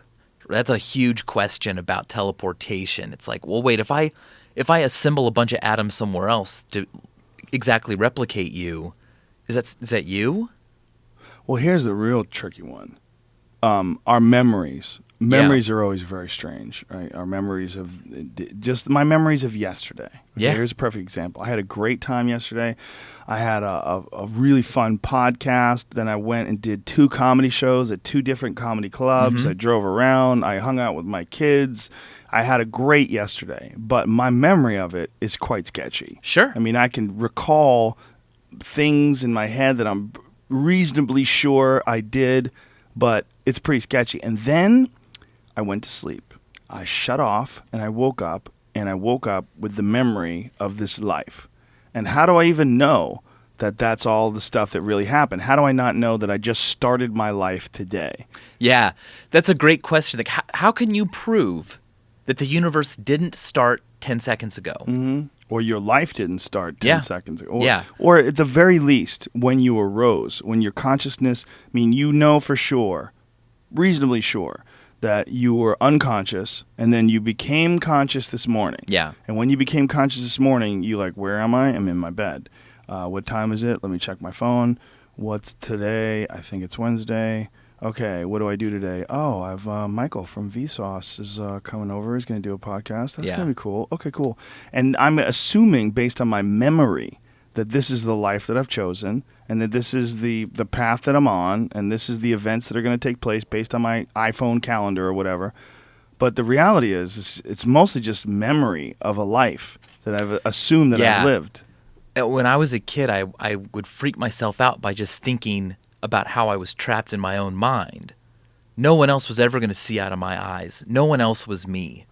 And it really made me feel lonely and trapped. But isn't that, of all the people I could have been seen out of all the minds I could have been on this one? That's a weird thing to freak out about. That's a very specific way to look at it. That you're trapped in your own mind, and you felt lonely because you were trapped in your own mind. I've never felt that. I feel like no one would ever look out of my eyes and be my head. But maybe they will. You know, the idea that we can record with a phone. Yeah. You know, you can record video and audio. I could show you some stuff that happened yesterday. Right. Look, this is a bird landed on my porch. Look at that Took cool a photo of bird. it. Yeah. There's a video of it. You can see the bird. Oh, there's a video. That's sort of time capture, right? I've captured a moment in time. There's going to come a point in time where there's a much more sophisticated way of doing that. And I think it's going to be based on like some sort of a virtual reality Oculus Rift type situation where we're going to have, whether it be a Google lens, a contact lens, or whether it be some sort of a neural implant that's able to accurately record what you see and what you experience. And then they're going to take it to the next level. And the really advanced versions of it, we're going to be able to record emotions and touch and feeling and your own the battles that you have in your mind of perception, the battles of is this person being mean, or are they just doing their job, or how do I go with this? Is this traffic annoying, or is it fascinating? There's all these cars, and what's my take on this, and how do I choose to perceive the world, because that's a lot of what the world is the choices that you make in perception. It's not just the perception itself, but how do you interpret that perception and what do you decide that it means? Yeah. And, maybe you could like have insight as to why a person's fucked up. Like there's some woe is me people that are really annoying. Like everything is woe is me. This always happens. This is bullshit. And, could you get in their head and could you find like, oh, you've got a hitch here. Right. And how you look at stuff. Like you automatically, you've developed a pattern where you automatically assume the world's out to get you. Yeah. Like I know a dude and I wouldn't say he's smart because he's socially very dumb. But he collects a lot of information, and he believes that he's smart because he collects a lot of information. And what does collect information mean? Like he learns facts? Well, he runs a podcast, and he's a conspiracy theorist to the maximum. He believes in chemtrails, and anyone who disagrees with him is an idiot. He's super confrontational about it, but he thinks that he's really bright. But anybody who listens to his podcast who's objective could say there's something wrong with this guy. Like he thinks everyone's a CIA disinformation agent, and like it's really, really bizarre when you listen to. Like he's accused me of being a disinformation agent for the CIA or the FBI. I thought you were. Are you not? Not anymore. Oh, okay. It's just so fucking stupid. But in his mind, he makes all these connections, right? And he believes these conspiracies abound and that they're everywhere. And I would love to see what's wrong with his brain. I would love to like go on like a schematic tour of the synapses and how they fire and go, oh, you've got Asperger's. Oh, you got a disease. Or conspiracies are fascinating. It's like you can't admit that just stuff happens. It has to all be part of some plan. It has to all be controlled by some like organization or person. Well, this is why, because some of them are real. This is why conspiracies are fascinating to people. Like a lot of folks want to be in the no-nonsense crowd, and they want to say, well, conspiracy theories. People can't admit that things just happen. Okay, but here's a good one. Yeah. 9/11. Do you think that 9/11 happened? Meaning, do you think that planes flew into towers and people died? Do you think that happened? Yeah, I do. Okay, well then you believe in conspiracies. Because what's the conspiracy? That people conspired to do that. Yeah. But that was a very organized event. Sure, but I'm talking about things are being hidden from us. Okay. Do you believe that the government has tried to hide things from people? Ever? Oh, they have for sure. Right. Yeah. So then they're real, and if the events have actually taken place, if events like Operation Northwoods. Are you aware of Operation Northwoods? No. It's one of the ones that conspiracy theorists love to point to because it's pretty fascinating. In 1962, this was signed by the Joint Chiefs of Staff, and Operation Northwoods was a plan to get the support of the American public for a war against Cuba. And what they were going to do is they were going to blow up a drone airliner. They were going to blame it on Cuba. Yeah. They were going to arm. Have you heard this? I think I read about false flag operations, all these things, and that one came up. This is one of the big ones because it was right around the time where we were considering going to war with Cuba because Cuba was allied with the Soviet Union, the whole deal. And they were going to arm Cuban friendlies and attack Guantanamo Bay and kill American soldiers. I mean, there was a whole series of events that they were planning. This was all vetoed by Kennedy. And it was, a real false flag plan. And if you look at that, you realize, well, that's how they think. Like the people that were running the government at that point in time, at least, in 1962, there was a certain faction of them that thinks this way. Yeah. Everything evolves, including evil. Everything changes, evolves, becomes more complicated, becomes more, they get better, they innovate.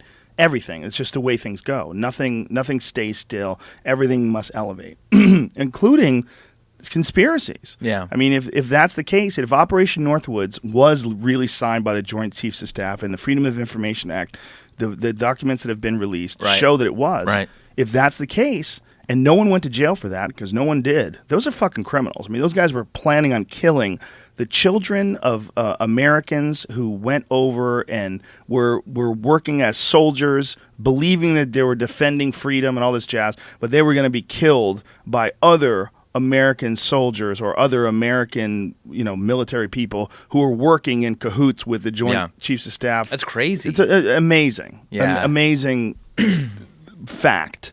So if that is true, you look at things like that and you got to go, okay, well, of course people believe in conspiracies. If you don't believe in conspiracies, I believe you're infantile. I believe it's a silly thing to think that the government doesn't conspire. When you hear that Dick Cheney and George Bush were considering a false flag attack on that they were going to say that Iran had attacked America. This was something they had considered before they left office. So the problem is that there are conspiracies. But then there's another problem is that people see them in everything. They see them in things that aren't conspiracies. Like they see chemtrails. They believe that contrails that are created when jet engines pass through certain levels of condensation in the atmosphere is actually the government spraying artificial clouds over us. Where does that idea begin? The chemtrail idea? Yeah. Begins with someone said, like, I feel different now than I did before airplanes flew over. I wonder if the government created a chemical that makes us all obey them. Have you ever seen Prince talk about it? No way. Prince, the artist, the musician. Prince, the artist, was doing an interview. Yeah. And in the interview, he was talking about chemtrails, and he was talking about growing up, and that, when he was a kid, he would see these trails in the sky, and then all of a sudden everyone would be fighting. Everyone was fighting. And I was like wondering, they're spraying things that's making everybody fighting. Like, whoa, what the fuck are you on, Prince? And he believes that today? I don't know. You'd have to ask him. But see if you can find that. You got it? Okay. We'll pull it up because it's quite hilarious. Like first of all, no one. He has formulated this incredibly complex theory, right? That these people are being quiet. That thousands of pilots, hundreds of pilots, whatever, engineers, people that have armed the planes, all these people have formulated these methods of distributing some sort of unheard of chemical that can cause people to be aggressive and fight and only target the hood. You're spraying it in the sky. You spray it 30,000 feet above. But yet it's targeted. Yeah. But he's formulated this, but made no attempt whatsoever to understand, A, is this possible? B, is there a disbursement method of doing it? C, what are these trails that are in the sky? What are these artificial clouds that everyone's so freaking out about? Yeah. Well, they're not artificial clouds. They're clouds that are created artificially. That's all they are is clouds. Yeah. The reason why they look like clouds is because they are clouds. They're water vapor. It's a cloud. Yeah. A jet engine passes through condensation. It changes because of the jet engine, the heat of the engine, the spinning of the turbines, the whole deal. And the reason why it looks like they're spraying clouds is because they're making clouds with the engine, and it only occurs occasionally. It only occurs when certain levels of condensation in the atmosphere. This is all provable stuff. The point about what's the simplest explanation? That's the key thing. I was like, they could have also just put stuff in the water. Like, why does it have to be such an elaborate conspiracy? Because they see it. Yeah. Mick West, who runs debunked.com, Metabunk rather, he's a former software guy. He made video games, and he became fascinated by debunking really complex things like this, like where people have all these like psychological connections to these things, and he calls it the training wheels of conspiracy theories. Okay, because you see them. You see, like, what is that? Are they spraying things? What is that? Like, no, it's just a jet. Like, God damn it! But nobody wants to look into it deep enough to sort of debunk the whole thing. But yet Prince will go on television and have this really detailed idea that he has in his head. Well, here, we'll play it. Yeah, please. It's quite hilarious. I want to go back to Jack Johnson because he's still in the back of my head. I can't get him out of my head where this conversation is concerned. Who have you felt most often like in the ring fighting the record industry? Like Jack or the opponent? Oh, like Jack. Like Jack? Yeah. Tell me why. Well, because I knew I was right. Mm-hmm. We talked about this in our very first interview and conversation together. It's obvious now that artists are supposed to own their master recordings. I mean, in the future, it'll be unconscionable to even think you can take somebody's creation and claim ownership of it. See, unfortunately, this discussion is going to start to barrel into a discussion about the human genome and the DNA and all the rest of it. when it gets there, then we're going to be in the deep water. See, so it's better to start the conversation now before we get into God talk, you know. You sure this is the right video? There are So it says 4 songs that I want to Chemtrails, ask you about, manganese. and I did what I have never done before, which is to actually print these lyrics out. to find it. Some of them, Make I'm sure. since the record is so new, I'm learning some of them. Just got scoot some ahead of a them little around. bit. See what the fuck They this is. know more about all of us because what he said affects all of us. What he said online or wherever, and try to get a copy of it and just listen to it. Okay, you gotta listen to this before you. This is not the right shit. Man. Find the right shit, will you? There is a video. Yeah. And it is that video. And it is in that conversation. He talks about chemtrails. But see what he said that? Like, you know, the genome and the DNA. Right. Like, people will throw around big words like Right. that, fascinating scientific terms like that, when they talk about really ridiculous shit. And you go, okay, well, you've researched enough that you understand that there's a thing called DNA. Yeah. And there's a thing called the human genome, this very complex program that has been devised to understand the ingredients, the very components of human life. But yet, you haven't looked at all into this whole plain spraying fake clouds thing. yeah. Enough to understand that. First of all, they think it's like aluminum and barium. Well, aluminum and barium doesn't look like water vapor. Do you understand that? Uh-huh. Like if they were spraying aluminum and me saying this right now, I will be accused of being a paid disinformation agent. Just because I believe there are real conspiracies. I believe there's a real threat to security, peace, prosperity in this world. But it's not planes making fake clouds, you know? And if people really want to look at chemtrails and the dangers of these jets, look at all the instances of diseases where people live close to airports. That's the real issue.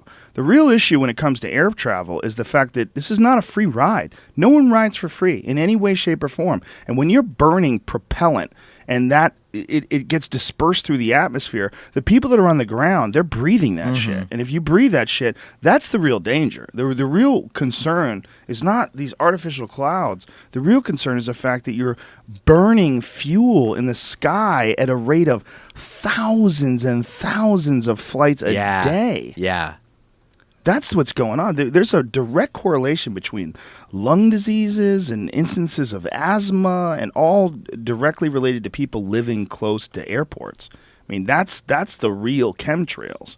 I mean, that's real. There's really burning fuel. But it's just pollution. It's not a special chemical designed by the government. Who's the government? Like 5 guys all in a room. We're like, don't tell the rest of the reptile people. They're like, Yes. don't tell the rest of the planet. But we've created a chemical that will make people want to fight because. Yeah. Did you find it, Jamie? Yeah, I gotta switch the sound back over here. Okay, here it goes. This is one of my most favorite clips. Phenomena of chemtrails. And, you know, when I was a kid, I used to see these trails in the sky all the time. And so, oh, that's cool. A jet just went over. And then you started to see a whole bunch of them. And the next thing you know, everybody in your neighborhood was fighting and arguing and you didn't know why. Okay? And you really didn't know why. I mean, everybody was fighting. So he started riffing about the chemtrails. And he started to say things that hit home so hard. And I would recommend that everybody try to get what he said online or wherever and try to get a copy of it and just listen to it. Because I was so moved that I had to write the song. Wait, which song? What song are you writing about chemtrails? Yeah. First of all, When you leave, if that hits home, move. Okay? If that hits home, that these these planes are making people fight, you need to move to a new home because your home is retarded. I want to hear the song. I don't want to hear the song. I love Prince. He's got some great songs, Yeah, but me he's too. a complex dude who's filled with emotions and not a lot of critical thinking when it comes to things like this. You know, the idea that somebody told him some nonsense. And that, in his defense, pre-internet, that was a lot of the ways that information was shared. I mean, how many conversations were having? Dude, did you hear that the government's doing this thing? And some of them are so ridiculous, they seem like conspiracies, but are real, like the gay bomb. Did you ever hear about the gay bomb? I've heard things like it, yeah. Yeah, the government actively tried to figure out a way to make a bomb where they could ignite it in the air, or blow it up in the air, detonate it rather, and it would cause everyone on the ground to fall in love with each other and be gay, and that they would lose the will to fight. Right. Yeah. That was like a real plan. But yeah, before the internet and like mobile phones, you couldn't easily just like fact check stuff people told you. So urban legends, I think, were way easier to spread. They still spread. But it's like if you would just bother to look it up, you'd easily find that that's not true. But when I was a kid, the thing with the girl and the hot dogs and that, well, it did happen. It happened right with here. The hot dogs? I'm just coming. What story is this? It's a little graphic, but please, a girl gets a hot dog stuck inside her, right? And it wasn't until I grew up that I started talking with people who grew up in different cities. And they all knew the same story about this girl. And it's like, wait a second. Right. This never happened. Or maybe it has happened, but this wasn't something that happened in my community. Yeah, well, that's the story. When someone creates like even something that really happened. Like I had a buddy who he's an ophthalmologist and he did his residency in Miami during the cocaine years. And he dealt with a lot of really crazy stuff. Like he saw gunshot wounds and all. But he said by far the craziest things that were the most like, wait, what? Were people with things stuck up their ass. Yeah. And he said, like, everything you can imagine, electric toothbrushes, light bulbs, like they pulled out of people's asses. Like, if you can imagine it, like the urban legends pale in comparison to the actual truth of pistols. They found a pistol that was stuffed up this guy's ass. Yeah, they stuffed a fucking .38 caliber pistol in his ass. If you think about it, fisting, if someone can fist, if you can fit that in your butt, you can fit a lot of stuff. You can fit a gun. Yeah. Yeah.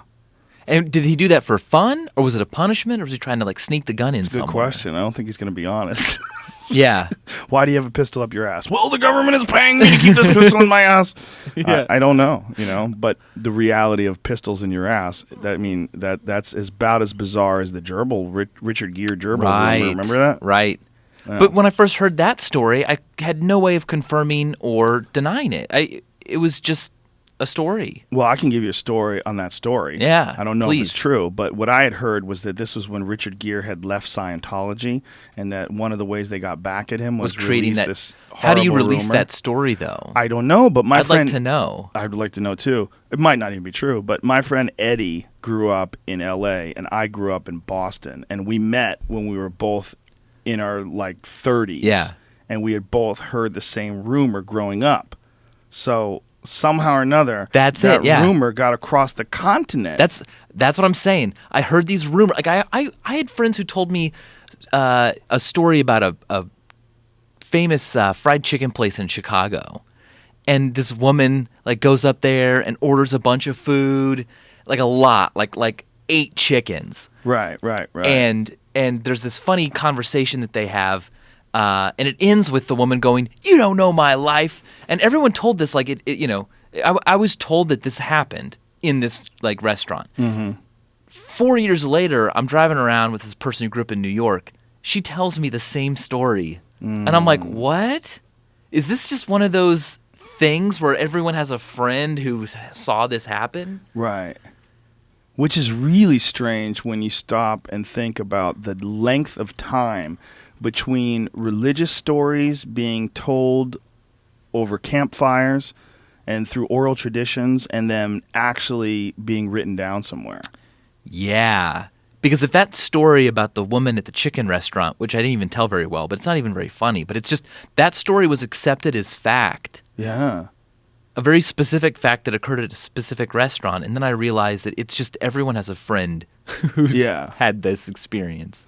Well, Hawaii is incredibly fascinating to me. One, because it's just so beautiful, and two, because it's a volcano that just sort of popped out of the middle of the Pacific Ocean, the most remote spot on Earth, in fact. So remote, It's incredible. I love it. It's my favorite place to visit. But when I was there, I was talking to this guy. I went on this fishing trip, and the guy who was the captain of the boat, really cool guy, was telling me about he actually grew up in California and then made his way out to Hawaii and decided to stay there. And we were talking about the local traditions and the local the folklore involving like how the islands were formed, how the stars were formed, and all their stuff was like in songs. Yeah, you know. Yeah. And their whole history was just oral tradition. I mean, it's a people, you know, the Polynesian people who settled in Hawaii first, a people whose entire history was these very, very important stories that they told to each other, but they never really wrote them down. Yeah. Incredible. Yeah. And like the stars were sewn together by the gods. Right. And the like, maps they came up with were really, really cool. Yeah. I was just talking to someone about how the native New Zealanders put south up in their maps, right? Not north. And so if you actually look at New Zealand upside down, it looks like a fish and all this kind of thing. And that's what they thought their land was. It was this fish that was coming out of a boat or whatever it is. And then we came and said, no, north's the other way. It doesn't look like a fish. We decided up. We was decided this that way. north was up, yeah. That's so subjective too. If you stop and think about like what's up and what's down. Yeah, I know. Like if the universe is this huge, giant, infinite thing, and we're on a ball, Yeah. who are you to say which way is up? Yeah. The whole thing's circular. It's spinning. It's spinning around another ball, and Right. that ball's a part of a giant cluster that's spinning around a circle. What the fuck? How do you know what up is? Which way's up? Well, I mean, we can agree that it's got to be one of two places, Right. Because there are poles that we're spinning around. Yes. But which one's north and which one's south? Meaning, which one should we put up? It's just a matter of convention that makes maps easier to read. If you try to read a upside down map, which exists, where all the letters can be read, but the land masses are upside down, it's very confusing. Oh, I'm sure. But if you're standing in the South Pole, up is above you. That's up. Yeah, and every direction you face is north. There is no east or west standing on the South Pole. What? Yeah. How's that work? Well, you've run out of east-westness because there's no more there's no more circle around the Earth. Now you're just at a point. Oh, I see. And so, yeah, there's a famous puzzle about this, and I think it goes something like a hunter walks, 10 feet south, and then 10 feet east, and 10 feet north, and he's back where he began. What color was the bear he shot? And the answer is white because he's clearly at the North Pole. That's the only way you could do that walking. Like go south, go east, go north, and you're back where you started. It would have to be at the North Pole. Right, but how could there not be an east? Because if you're standing, let's say you're standing at the very point of the North Pole, the very top. If you travel east, you can't. You have to go south a little bit first before you could go east. It's you couldn't just go sideways? Wouldn't that take you? No, that would be north. Oh, I see. Oh, I see what you're saying. I'm I saying, see what you're yeah, saying. like So you have east-west to get- requires a How circle. far would you have to go, though, before you could go east? A step? Yeah, And you'd then have you to. could go We'd have to east. define what's the smallest amount of Yeah. distance you could travel and still say that you moved.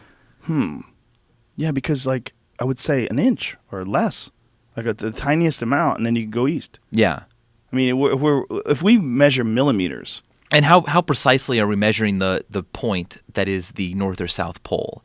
Because if you're on that point, your body's already bigger than the point, so you Right. could, but you need to get away from it so that you can go around. What's going to happen? Maybe you can answer this, maybe you can't. What is going to happen if the poles shift? I don't know. I haven't actually read a lot about what that could cause. It could be like a Y2K thing where it's like no one even notices and they're like, oh. But it could also mess stuff up, I guess. I don't know. What about animals that can detect magnetic fields and use it to navigate? Are they going to be all freaked out? What animals do that? I think some migratory birds do. That's what they do? They Yeah. detect magnetic fields? Yeah, I think so. What the fuck? Like, rather than having the same 5 typical senses we have, they've got one for magnets. How bizarre. Yeah. How is that even possible that they have a magnet in their head? It tells them that's what like woodsmen always talk about, like real outdoorsmen, the true north, like having a good compass. And also they use it as sort of an analogy to morals. Yeah. The Yeah, ability yeah. to understand true north. This moral compass that they have. It's very similar to the compass that an animal must have, or a bird. There are also cultures that don't have words for left and right. Everything is just a north, south, east, or west. Really? Yeah. So you would never say, hey, could you give me that thing that's on your left? You would say, oh, could you give me that thing that's south of you? What cultures are those? I think it's an Aboriginal culture in Australia. And so this falls into the Sapir-Whorf hypothesis that like the words that you have change how you can think. And if you lived in a culture that did not have a word for left and right, are you like less individualistic? Because things aren't defined by you. They're defined by the earth. It's either north or south, regardless of which way you face. Whereas in our society, like left changes. My left changes according to me. And so therefore, like individual people's perspectives matter and define how I talk about things in the environment. That's fascinating because left and right we associate with handedness, whereas east and west is position on the map. East is always east no matter which way I face. But my left is changing. Yeah. But if you're talking about stage right, would you talk about west or would you talk about east? Well, it would depend which way the stage was built. Well, stage is a weird, say if you were in a building. Yeah. And then I said, hey man, go east. Would you need a compass? No, like they just always know which way north is. Like, it's because it's so important. They don't have a word for left and right. Right. And I don't know how to answer this one, but how do you describe left and right to someone who has never heard of those concepts? Well, I tried it with my kids. I have a 6-year-old and a 4-year-old, and I try to describe left and right. And my daughter, one of the ways that this doesn't make any sense other than showing her, right. is I say, make the letter L with your hand. Right. And the one that looks like an L is your left. No, the one that points, like say, is it pointing? If this is what I say, like if you're looking at me, and you're writing, like say you're writing the name of Laura, like where's your thumb pointing? That's pointing towards your left. And if you hold your hand up and your hand makes an L, see where your index finger, that's the left. That's the left, yeah. So this one's pointing to the left. This one is the left. But you've got to make sure that you're not looking at your hands with palms facing you, because then the L is made by the right hand. Yeah. So if you hold your hand up, I guess, and that is the L, like it forms it, that's the one that is the L. So if you hold your hand up and you see an L in front of you, that's the left. Right. And if it's holding your other hand up and it's making an L to the other person, but that's confusing. Like, get a little kid to write on a window, like steamy, like if they're taking a shower, write your name so that I could read it. Do they get that? No, they always write it the wrong way. And then you got to show them how to do it the other way. And they go, okay, but it's so squirrely in their head. It's like, it's like, no. I find that stuff fascinating, how kids have to develop some of these ideas about the world, like the old constancy of volume, or what is it really called? Things stay the way they are when you're not looking.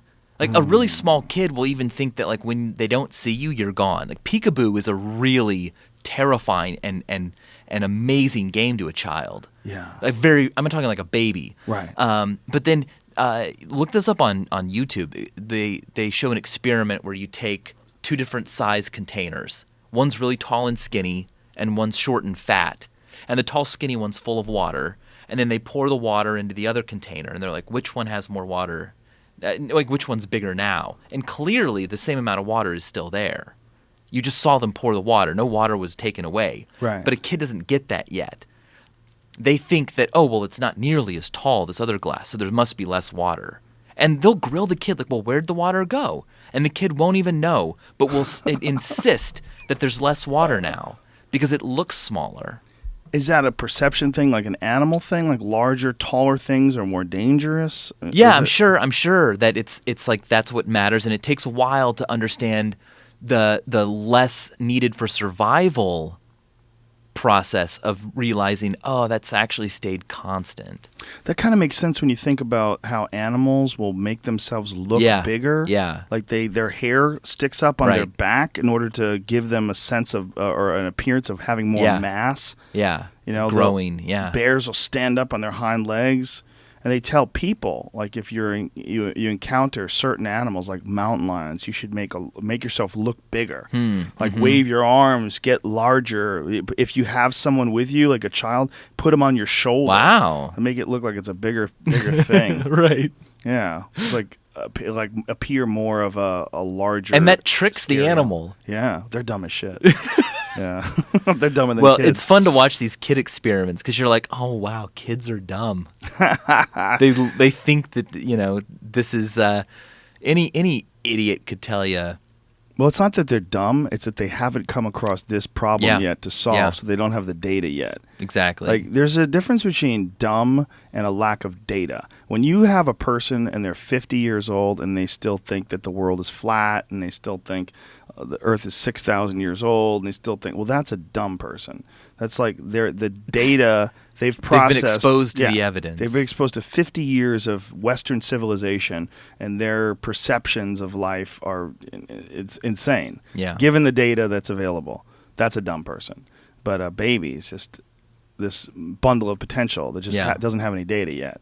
And so they're just acting on, like what seems to make sense from an evolutionary standpoint or from a genetic standpoint. Yeah. Their animal instincts. Very bizarre. Yeah. The idea.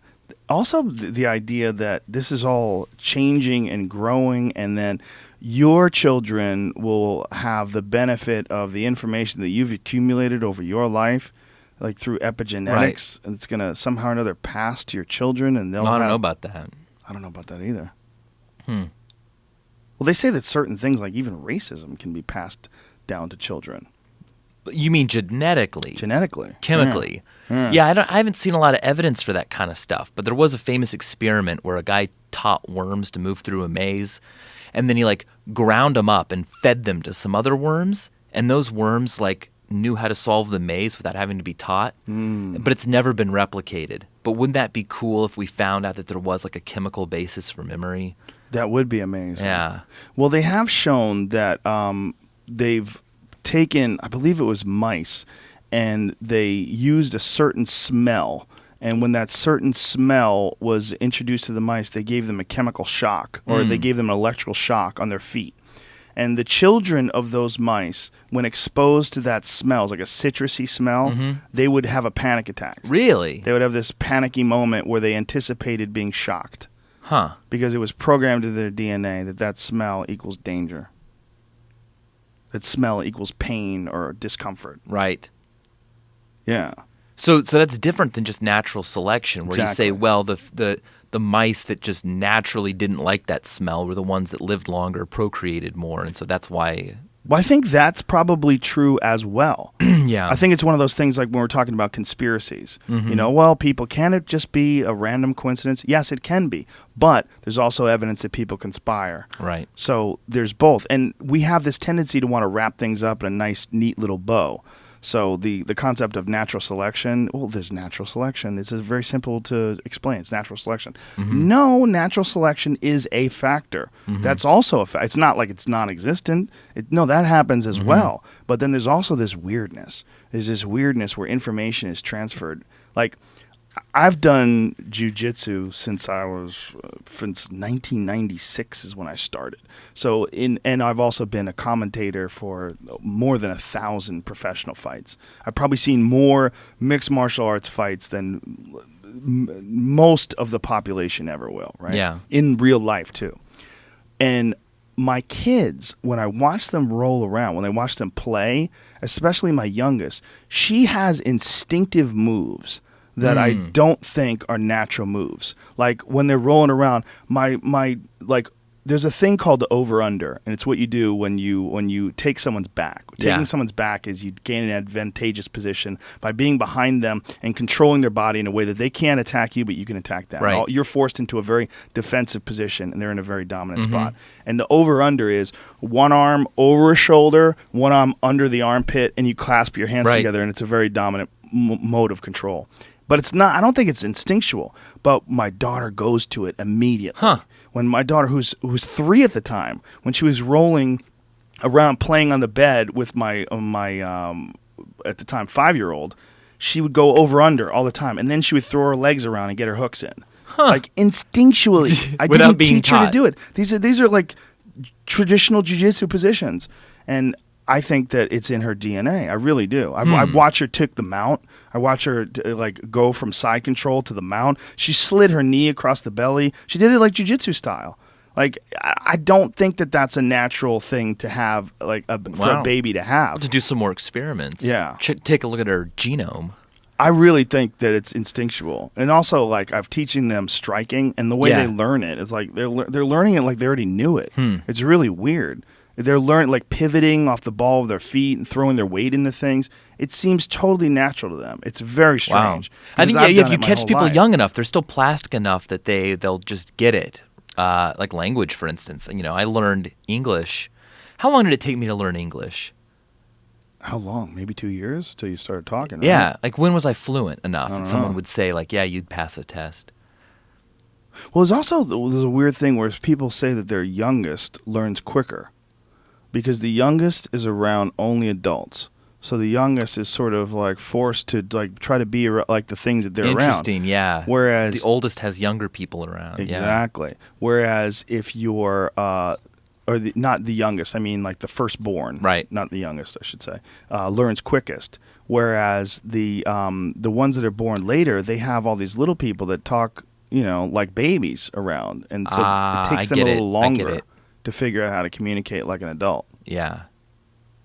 The firstborn was like, oh, I'm the only kid here. I better pick it up. You have to be like, you have to imitate your atmosphere. Yeah. So were you a firstborn? Do you have Yes. siblings? Yes, I have a younger sister. Rather. Okay. Me too. Yeah. I have a younger sister. Dude, we're like Wow. crazy. We're probably the only ones. Probably the only two guys who have younger sisters. Who would have thought? Yeah. I'm going to have to pee again. This is incredible. You could do it. Yeah, I can do it? Yeah, go ahead. Go pee. You promise you're not Yeah, going to... no. You're going to judge me when I Nope. leave and say, look at that guy. He just can't even... Dude, I think you're he's a awesome. slave to his If bladder. I judge you, it'll be highly good. Okay, good. Excellent. So we only have about 15 minutes left anyway before we turn into a pumpkin. This is a fascinating conversation. And if you're high as fuck right now, I'm sorry. I'm sorry for freaking you out, man. These kind of conversations are always really cool, though. Whenever you're involved in a conversation where you're, sitting with someone who you've never talked to before, and you start going over weird shit like genetics and what causes a person to be this and that, and what are the steps that you take to become a human being, and it's also like our rudimentary knowledge of how he, like when he was talking about we're talking about learned things and how much of it is natural selection, and then you find out things like the mouse test, where they know that mice associate that sense of smell, that smelling that thing with an electrical shock, even though these mice have never experienced that electrical shock. It was their parents doing it. Like, that's pretty clear evidence that there's something being transmitted through genetics.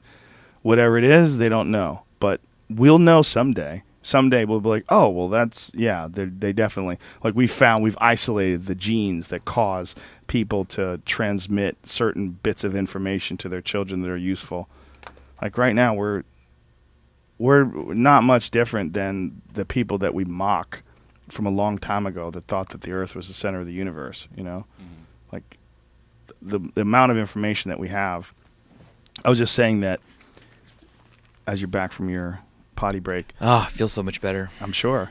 The amount of information that we have today is kind of akin to, like, we mock like people that lived in Galileo's time for not knowing that he was Right. correct, that the Earth was not the center of the universe.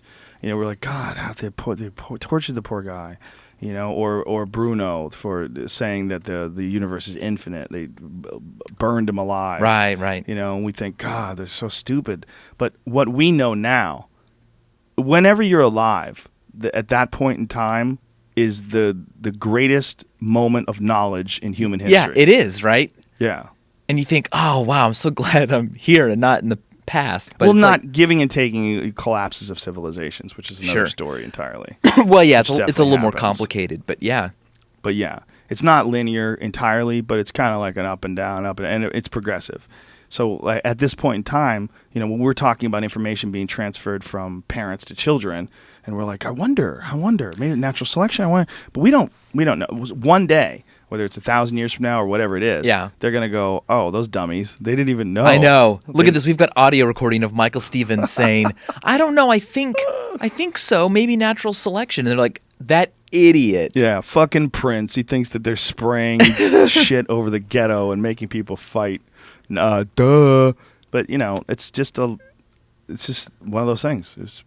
Information progresses. We'll find out. This lava lamp, by the way, is huge. That's in this room. It takes a long time to warm up, huh? Yeah, well, this podcast is almost 3 hours old, and Jamie, you probably switched it on half hour before the show? Yeah, it takes a few hours. But look at the little one.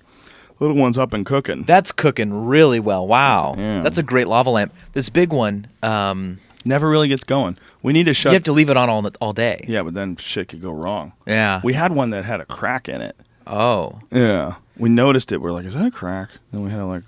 Lava lamps are used to generate random numbers, and they can generate them very, very well. They're very difficult to find patterns in.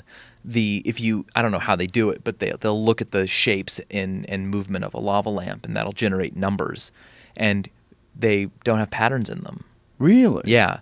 So, you can go to like random.org. I just did an episode on what really is random, and random.org uses atmospheric noise, just noise in the atmosphere like radio static to generate numbers. Pretty good.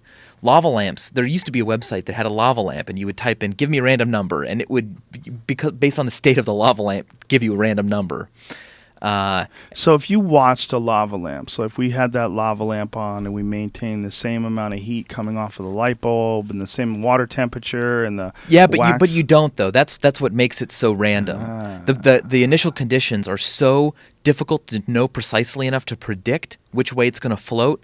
The temperature, we only know the temperature to like a few degrees, or a tenth of a degree, but that millionth of a degree difference is what's going to make it move now rather than in the next second. Would it be possible to make an ultimate lava lamp that was incredibly precise?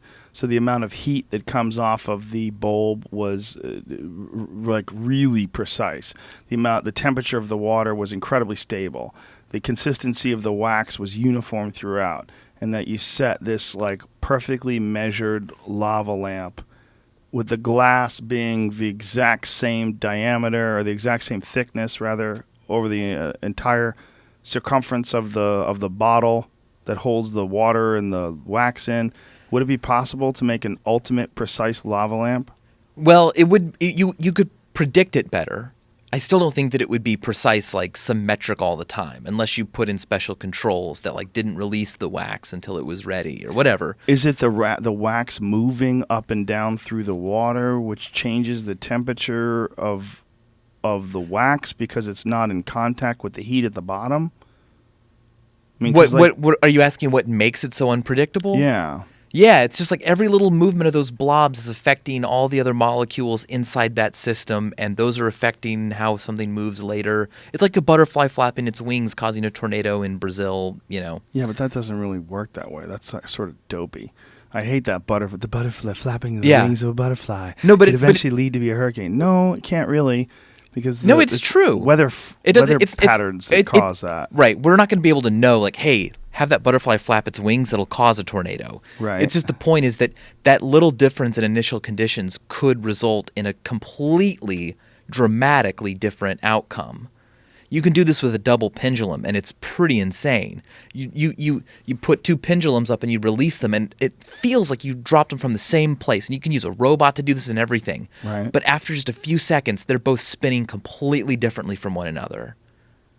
It doesn't mean that the butterfly will always be causing tornadoes. It just means that you have no idea how many variables are involved, and one little thing changes another little thing, and that can cause an end result that is way bigger and way more different than if the butterfly hadn't flapped its wings. Really? So Yeah. a butterfly flapping its wings really can put into motion a chain of events that could lead to a changing of a weather pattern. Oh, yeah. Really? Yeah. What does a butterfly affect when it flaps its wings? Well, Does it move this some is air? more of like this isn't like we've studied it and we found a butterfly and we blamed him for Hurricane Fucking Sandy. butterfly. Yeah, it's more like the principle is that that little tiny movement of air caused some larger mass of air to actually move a bit more, and this all stair steps up to the point where the hurricane could happen. Another example would be knowing the position of the Earth in billions of years, or just millions of years, hundreds of thousands. We can only really predict where it's going to be and where all the other planets will be so far into the future. And even though those systems are pretty, it's going in a circle around the sun, like that's it, right? Yeah. We should be able to guess, right? But at a certain point, we don't know, we don't have enough information. Just launching a satellite causes the Earth to spin a little more slowly, changes its position a little bit. Really? It's- Just the yeah, idea of so something Neil pushing off? Yeah. Neil deGrasse Tyson did a great calculation in his book, Death by Black Hole, I think, where he says, just what it took to send up that satellite that never comes back down means that Earth is going to be a few degrees in some different direction in 1,000,000 years. And we don't know which direction that's going to be unless we have an incredible amount of information about that satellite and how it affected Earth when it left. So every single piece plays a part. Every single variable, every movement plays a part in the ultimate end result. Totally, yeah. And that's what makes the weather so difficult to predict. Fucking And a lava birds lamp. and Yeah. butterflies and shit, and lava lamps fucking up And the lightning whole... storms, yeah. You know what always trips me out?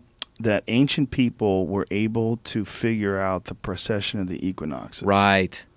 Like every day they were just like checking, like, yeah, same time of day. Somehow I knew that it was the same time of day, and I marked it. Or maybe what do? They just watch and see where the sun was when it was at its highest point, make a little mark somehow, and then they realize, hey, it's going in this like loop thing. Well, not only that, the loop, isn't it like thousands of years? Like the wobble, the full wobble. Oh, of the right. Earth. Like, what is the amount I don't of know, time? actually. It's a really long amount of time. Yeah. It's let's say precession of the equinoxes. Precession.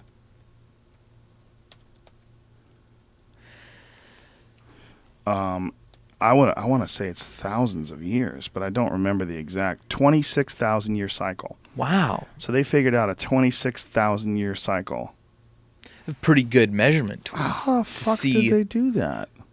a change year to year that was just 1/26,000th.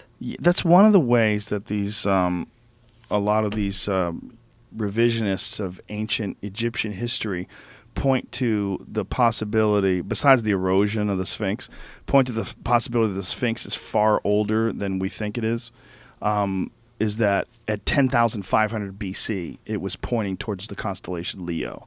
That this lion was representative of this constellation that has sort of been universally described as being associated with a lion because of its shape. Okay. And this is the reason why they believe that 10,005. But besides the fact that there's all this water erosion around the Sphinx that can only be attributed to thousands of years of rainfall, and the last time there was rainfall in the Nile Valley was 9,000 BC, which they think that they want to attribute to the Sphinx to the same people that they believe built the pyramids, which is about 2,500 BC. But they think that actually there might have been many, many, many older kingdoms Like there's hieroglyphs apparently that date back to 34,000 BC. I don't know any of this. Yeah, they date back as far as their descriptions, not as far as like the actual carbon dating. Oh, I see. And that their descriptions of pharaohs go back thousands and Right. thousands of years. Okay. And so they get to a certain point in time, the Egyptologists go, well, that was just fiction. Yeah. You know, we believe in Ramses, we believe in, Tutmosis, we believe in all these different cats. But this oldest stuff, that was just rumors. horseshit. Yeah. Yeah. That was just horseshit. It was made up. Yeah, but if the revisionist historians are correct, and the geological evidence is really fascinating, especially when it comes to this. Like a guy named Dr. Ron Schock, Robert Schock, from the Boston University? Yeah, Boston University. He's a geologist. Mm-hmm. And he's the one who sort of spearheaded this whole thing about the Sphinx because he's a geologist, and he's like, this is clear water erosion around the Sphinx.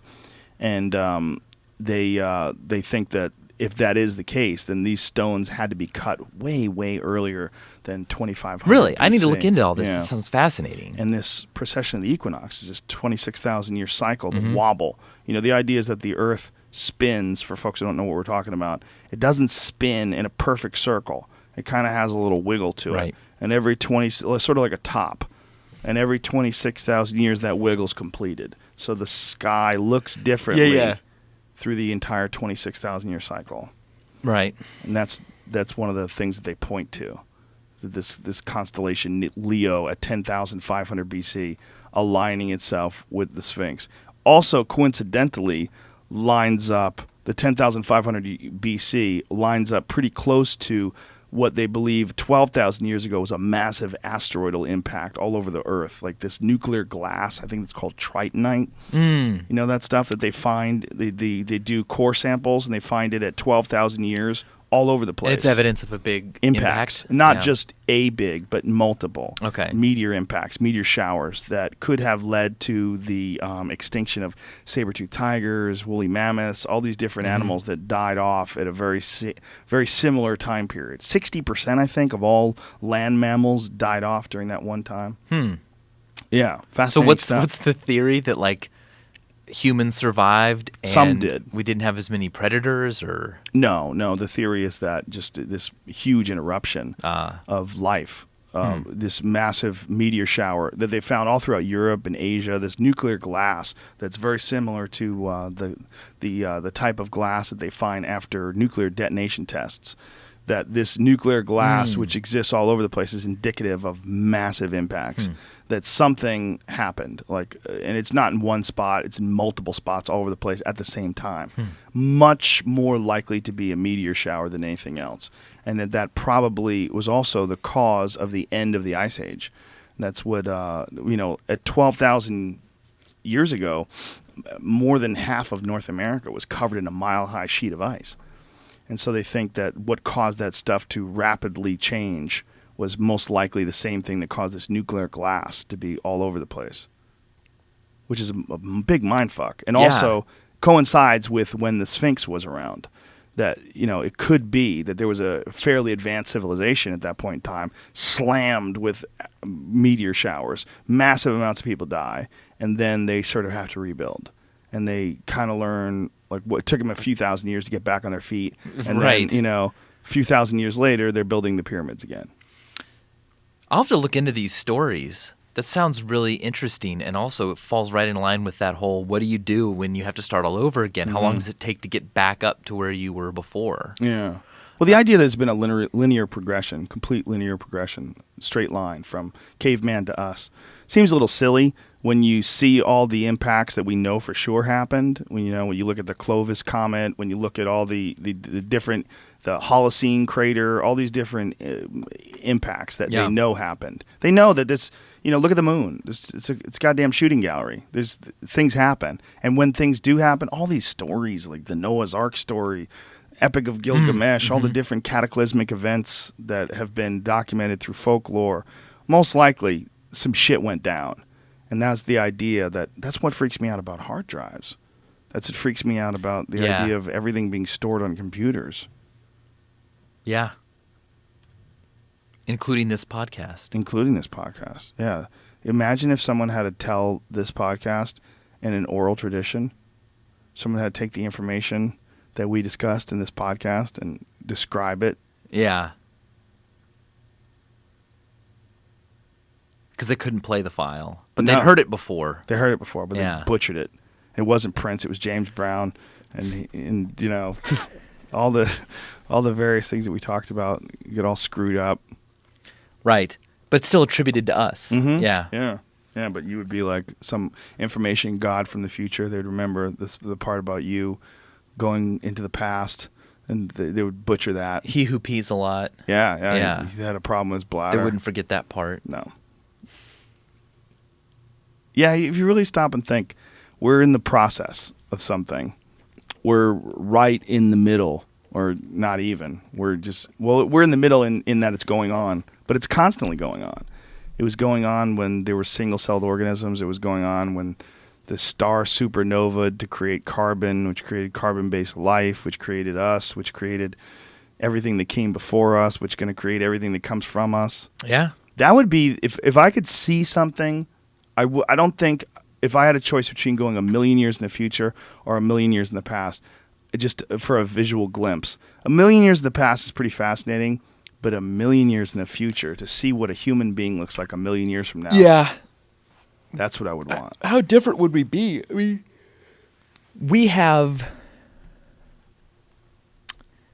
can change our own bodies a lot more now. And we've made changes unnecessary in a way because we have climate controlled buildings, and we have vehicles, and we have medical care that can keep things the way they are better than we'd had 3 million years ago. Better than we had 300 years ago. Yeah. So what is a human going to look like in a million years? I would guess not that different biologically, but we'll be doing some pretty crazy stuff. I would guess radically different. Yeah? Yeah. Well, I think physically we're very different from people that just lived a couple hundred years ago because of nutrition. Sure. You look at how tiny people were. Yeah. Oh my God. Yeah. That's what's really weird when you see how little folks were. Yep. Like the average size of people that were fighting in the Civil War was like 125 pounds. Wow. That was an average man.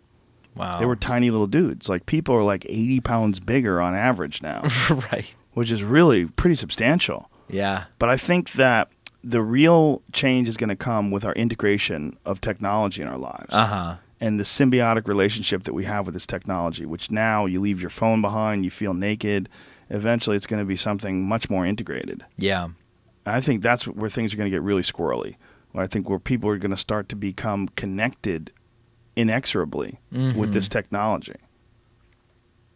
Aliens, bro. That's what we're going to look like. We're going to look like aliens to Wonder. us, yeah. Think about it. We ruin our atmosphere. Okay? We fucking holes in the ozone layer. You need permanent sunglasses. So what are those big black eyes? Those are giant sunglasses that are built into your head. No longer need to move things physically because we can do things with telekinesis. We have giant heads because our brains are going to grow. The same way the human brain size doubled over a period of 2 million years in, ancient proto-hominids, right? Our brains are huge compared to our body size. Yeah. I mean, a whale brain is way bigger than our brain, but whales are also huge, and they need all of that for all those extra nerves. But in our little bodies, we've got a huge brain. It's off the charts. Mm-hmm. Yeah. Yeah. And used to be smaller in other primates. And whatever we became, however we became people, that doubling of the human brain size is a massive mystery, right? Aliens. We're going to look like aliens. We're going to have these big, goofy beach ball heads, little skinny bodies, and we're going to be able to manipulate matter. Boy, this fucking conversation got stupid. I blame me. I think you were responsible for science, and I took us to the what-if stoner stuff. I was like, what if we wind up looking like aliens? I think if you think about like a gorilla Yeah. or an ape or whatever monkey type animal we used to be. And this is this big stipulation. People say, oh, you shouldn't say monkeys. People aren't monkeys or apes. Actually, no. We're all monkeys. This is how it goes. All apes are monkeys, but not all monkeys are apes. Is that true? I don't know. Yes. Just like all humans are apes, but not all apes are humans. Monkey's not a real scientific term. Ah. So when you say something's a monkey, Like, oh, monkeys have tails. No, monkeys aren't even real. They're simians. So people who are who like anal and correct you on that, tell them to fuck off. Fuck off, grammar police. You're incorrect. I like that. It's like is a what's a vegetable scientifically? Because really, I think vegetable is just a made up word for any other part of the plant. Anything's a vegetable that's not a fruit. Really? Yeah. Well, because fruit has a scientific definition, right? It bears the seeds and it contains, the energy, the food, the seeds need. But a vegetable is just, it's the root in some cases, it's the leaves in another case, it's the trunk in another case. What you eat is the vegetable, right? Vegetable matter, plant matter. Yeah. So again, it's like, I can't tell you whether it's a vegetable or not. It's just up to like what the chefs say. Like tomatoes. Yeah. They're fruits. Yeah, they're fruits. Bananas are fruits, but modern bananas don't have seeds, and they're not fertile. They're not going to grow you a banana tree. So should we still call it a fruit? Well, from a culinary perspective, it's pretty fruity, so we'll call it a fruit. It's fascinating stuff. We're out of time. We could do this forever, though. I think you and I can have these conversations until our heads explode. Yeah, I think so. Until we become aliens. Until my bladder explodes. Yeah, your bladder's not that good, dude. You need to work. Well, you drank 2 big things of water while you're sitting Yeah, here. I know. Come on, give me some credit. Like, I had both of those, and I had one before we even started. I'm a hydrated guy. It's very good to be. You're very it's smart. good. It's good to be. Great for your this body. morning, my urine was a bit dark. Oh. So I was like, nope, got to drink some water. Were you flying in? No, I've been here for a few days. Were you boozing it up? No. You drinking a lot of coffee? Yeah. That could be it. Yeah. Energy drinks too. Those can really. Those will fuck you up. Those will really dehydrate and. Those aren't good. Yeah. Those make me pee more than anything. I could drink coffee and be fine, but if I drink 1 Red Bull, I gotta pee. Yeah. Fascinating. People don't care about my pee. Listen, but they do care about mine. Your YouTube channel is awesome, and it's been an honor to have you on the show, man. I really, really appreciate it. Hey, thanks. It's really cool talking to you. It's an honor to be here. And I just think it's so cool that something like "What Color Is a Mirror" has 10 million views on YouTube. Yeah, and it's not like a stand-up routine. No. I really do get into the physics of reflection and why the answer is kind of green. And it's an amazing YouTube channel, and I found it out because of someone from Twitter. So whoever you were on Twitter that turned me on to Michael, thank you so much, because I've learned a lot and been entertained and educated by your videos, and I think everybody else should as well. So it's VSauce, VSauce on Twitter, and it's TweetSauce. TweetSauce on Twitter, VSauce on YouTube. VSauce on YouTube, TweetSauce on Twitter. Michael Stevens, thank you, sir. Thank you very much. Been a pleasure. Thank you, everybody. Thanks to all our sponsors. Thanks to Blue Apron for being awesome. And you can benefit from Blue Apron as well. If you go to blueapron.com/Rogan, you will get 2 free meals just going there. blueapron.com/Rogan. Thanks also to Onnit.com. That is ONNIT. Use the code word Rogan and you will save 10% off any and all supplements. We'll be back on Saturday, a special Saturday edition of the podcast with my pal Abby Martin from RT. She'll be here. And that's it. Until then, enjoy your life, my friends. Big kiss. Mwah.